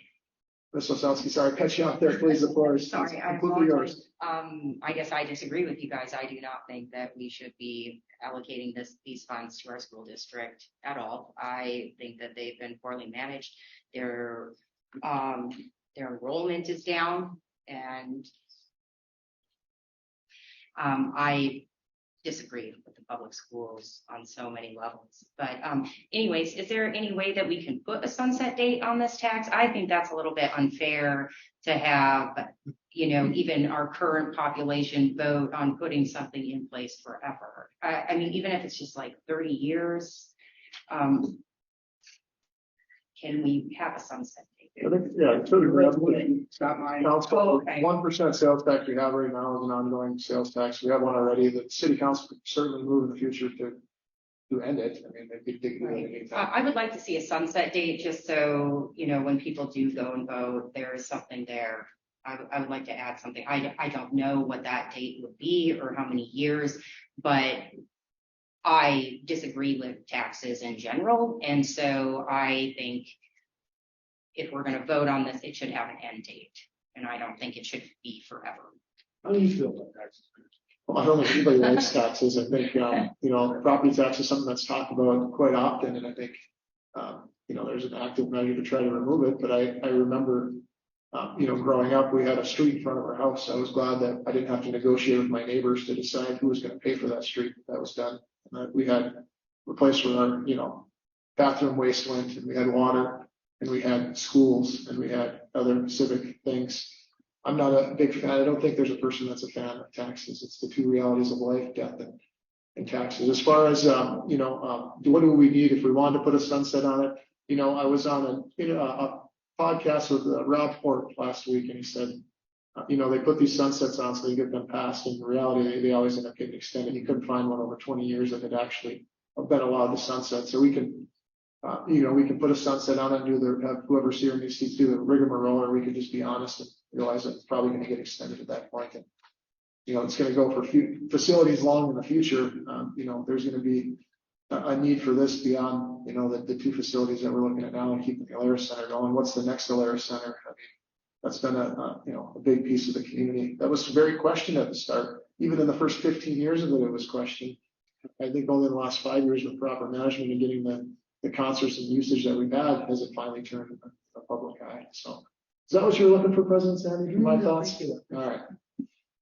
But I guess, sorry, back to the question. Would it have to be, right now we're going through this, so we're putting it, that's in the language of the vote. We would need to make that decision at this moment. Is that correct? If two ways you could do it. One is you could limit the vote to a 30 or 40 or whatever time period is, and then that would be the authority that the council would have. The other way you could do it is through your implementing ordinance, because the fact that I have the authority doesn't mean I have to exercise it.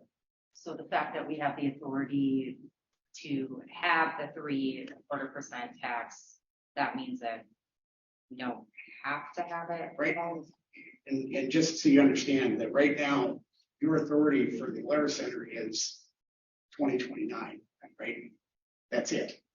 So you couldn't, once that date comes, that authority goes away for the council to do anything with respect to implementing an ordinance. The way it's drafted, if you don't have a sunset clause, you have the authority to continue on that sales tax. Doesn't mean you have to exercise that authority. You could, through your implementing ordinance, put in some sunset clause, and then that would be subject to debate by another council if you wanted to. I guess I've never seen my taxes go down, so I wouldn't bank on people taking away the 3.25%. But I would personally like to see a sunset clause in it. So I motion approval with adding in a sunset date. All right, do we have a second to Ms. Oselski's motion?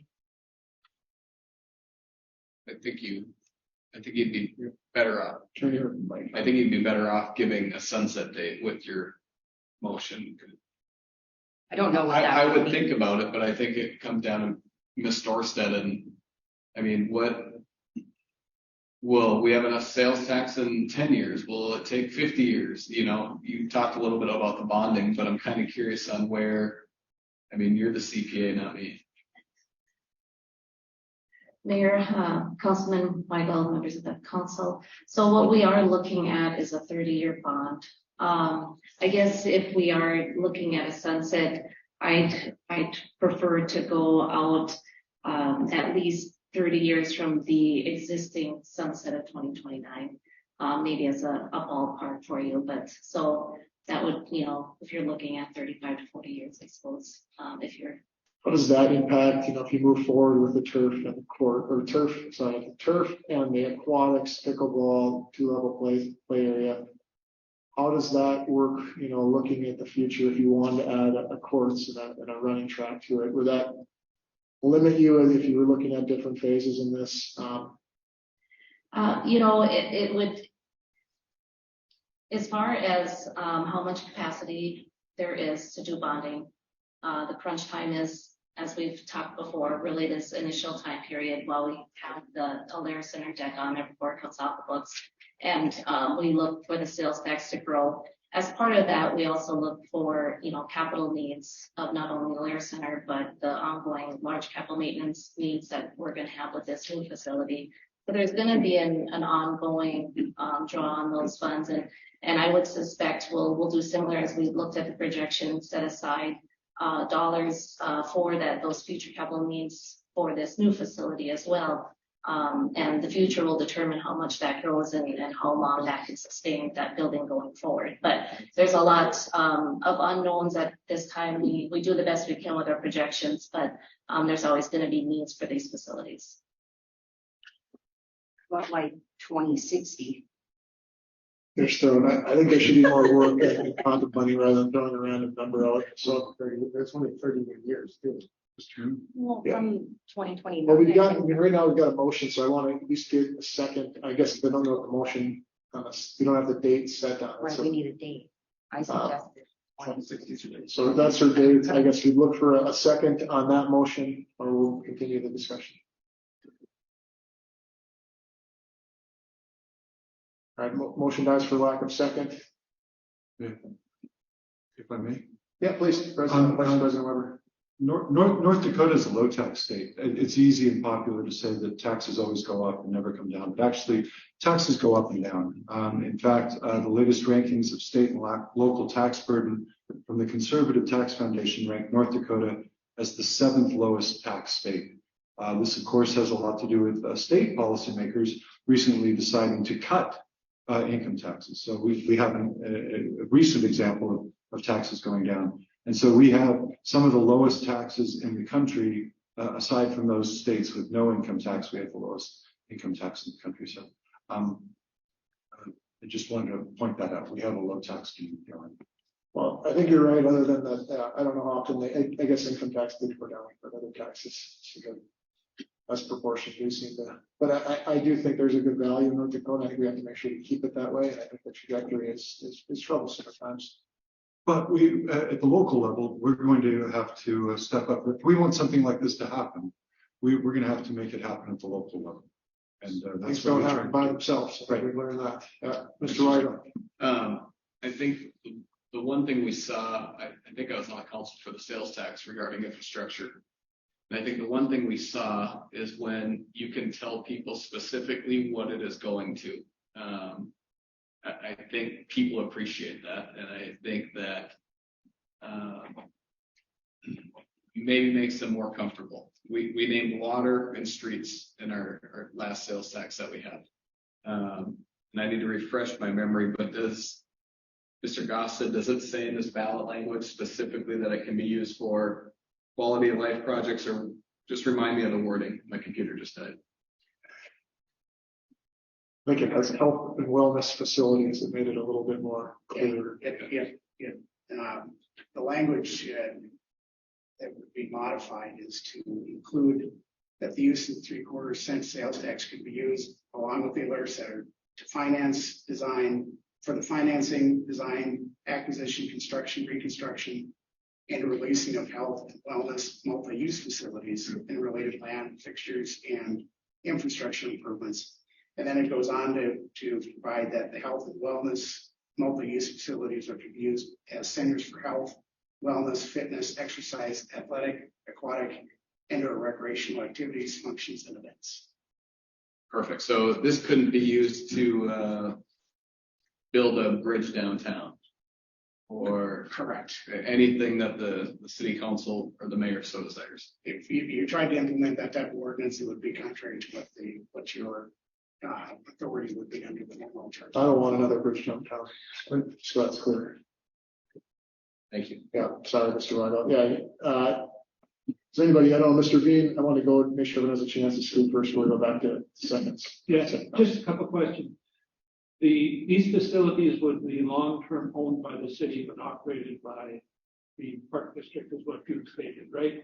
That's my understanding. Is that my expectation is that if this passes along with implementing the ordinance, there'd be joint powers agreements. Yeah, that's what I was wondering. And again, Mr. Phelan, I appreciate the conversation we had today. I just add to it, one of my concerns earlier had been, of course, operation costs.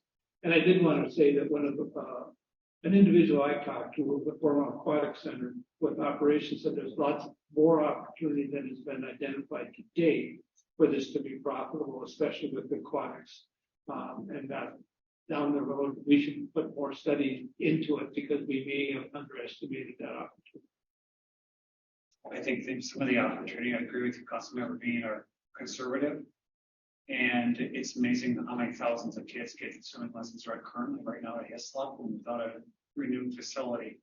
We're gonna have a lot of people that are angry and not where to go. So I think there's plenty. The other thing we really haven't done, talk about Grand Forks. There are so many communities that want to partner with Grand Forks with these facilities too, that are an untapped resource beyond Grand Forks and the greater region.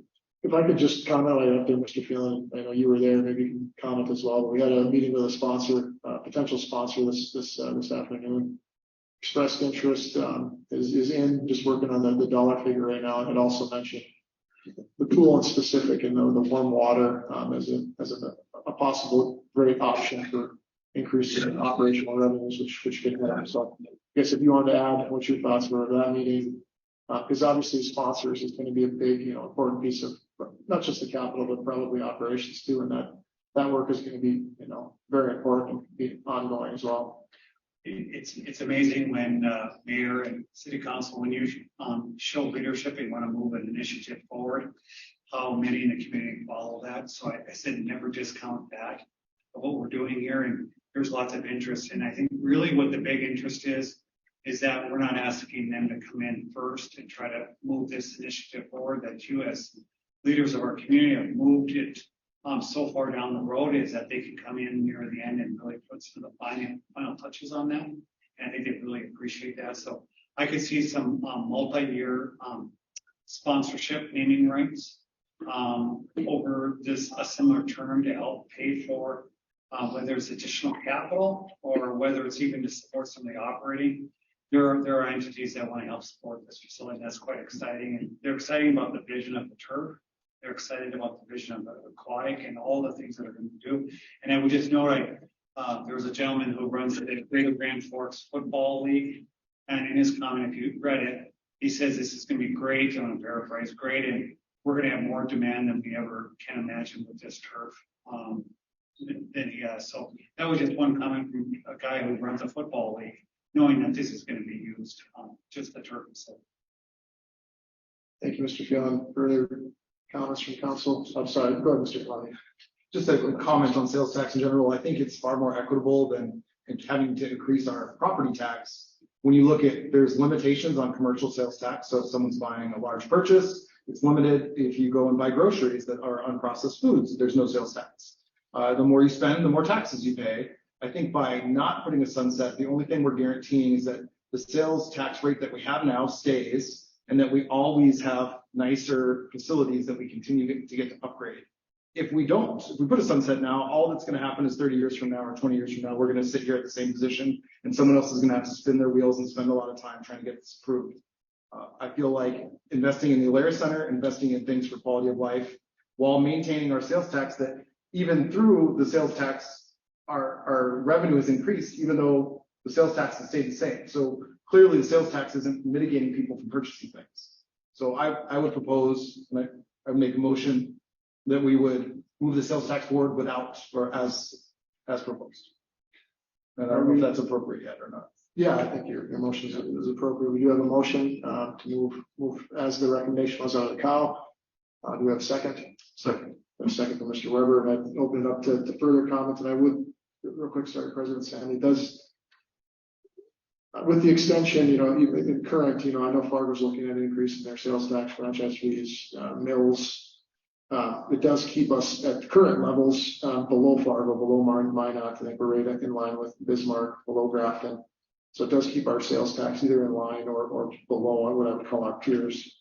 And the whole point of these facilities is to bring more revenues in, to bring more families, to grow the workforce, to help offset future property tax, so you have more people and growing their tax rolls that way rather than more on each individual. But President Sandy, please. I do think it's interesting that we can use our sales tax to build a facility and essentially turn it over to the park district, although we own it. But we couldn't do the same thing with the with the school district. I'm still at a loss for why our state legislature has tied our hands on how we can utilize our own sales tax that's generated right here in our community.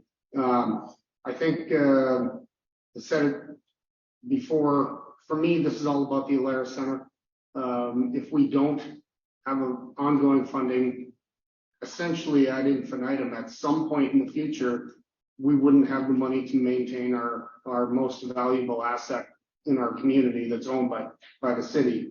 And in which case, we would, or somebody would have to construct another facility if we want indoor football, for example. So, and believe me, the next Alara Center in our community would cost $1 billion or more. So, I certainly think that this is important for us. I do want to talk about bonding. I don't think that the city council should ever, I don't think we as a group should spend or bond for the maximum amount that the sales tax revenue will support. I think we should create a policy. We don't have to do it today, but we should create some sort of policy that says we're going to bond for up to whatever the number is, 80%, 85%, 90%, whatever.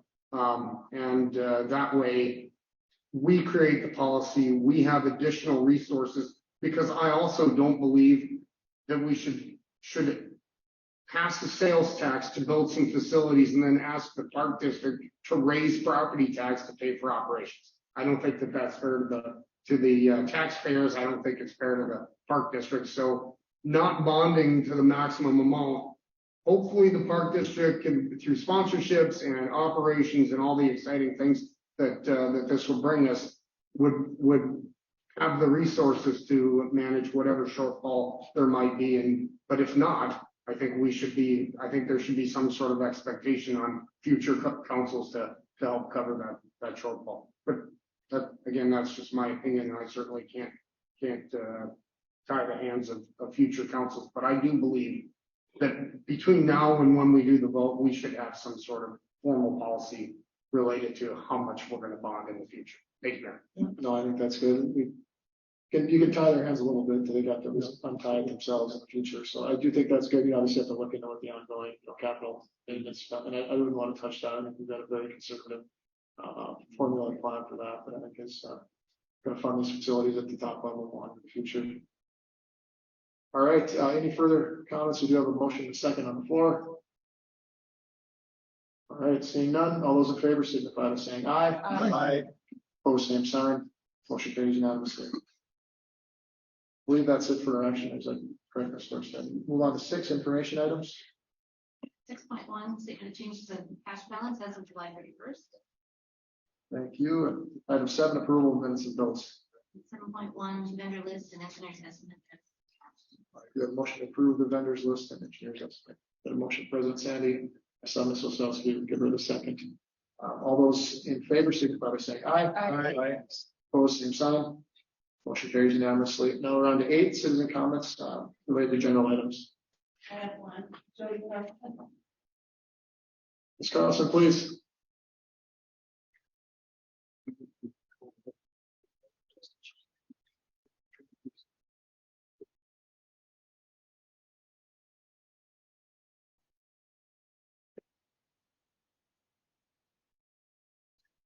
Hello again. Hello. It's been a while. I forgot my paper at home tonight, so I had a friend run over there and grab or take a screenshot off of my computer, so please bear with me. Yes, I'm not very happy about the property tax and the change and all of that, but I'm going to put that aside for now because I feel that there's something that's very imperative that the city needs to deal with and to be aware of. I think that a lot of you, some of you may be aware of this, some of you may not be aware of this, and so I'm not addressing each of you. I'm just promoting the awareness of this. So I'll just go ahead and rattle through the form that I have written. Greetings, Council. I'm speaking on behalf of thousands of Grand Forks citizens to let you know that we have proof of corruption of some of our city leaders. These incidents I'm about to expose may involve many of you, and if they don't, I want you to know that all of them have been previously reported by current or former city employees and have allegedly been investigated. I am asking for a complete independent investigation, as I believe the city's investigation is where the corruption begins and the lies, cover-ups, and covering each other's asses begins. I often wondered why Mr. Mark Nelson was never terminated with the FBI fiasco. Now I believe I understand. I will attempt to inform you and the citizens of the city of just how a few of the unethical, criminal, and illegal acts that some of our city leaders have been involved in. Let's talk about issues with public works. I'm guessing, and please know that there are current and former city employees who have come to me. I have not sought this out. People have come to me to share their stories. So this isn't anything I'm pulling out of the sky as far as information. Public works. I'm guessing that the thefts,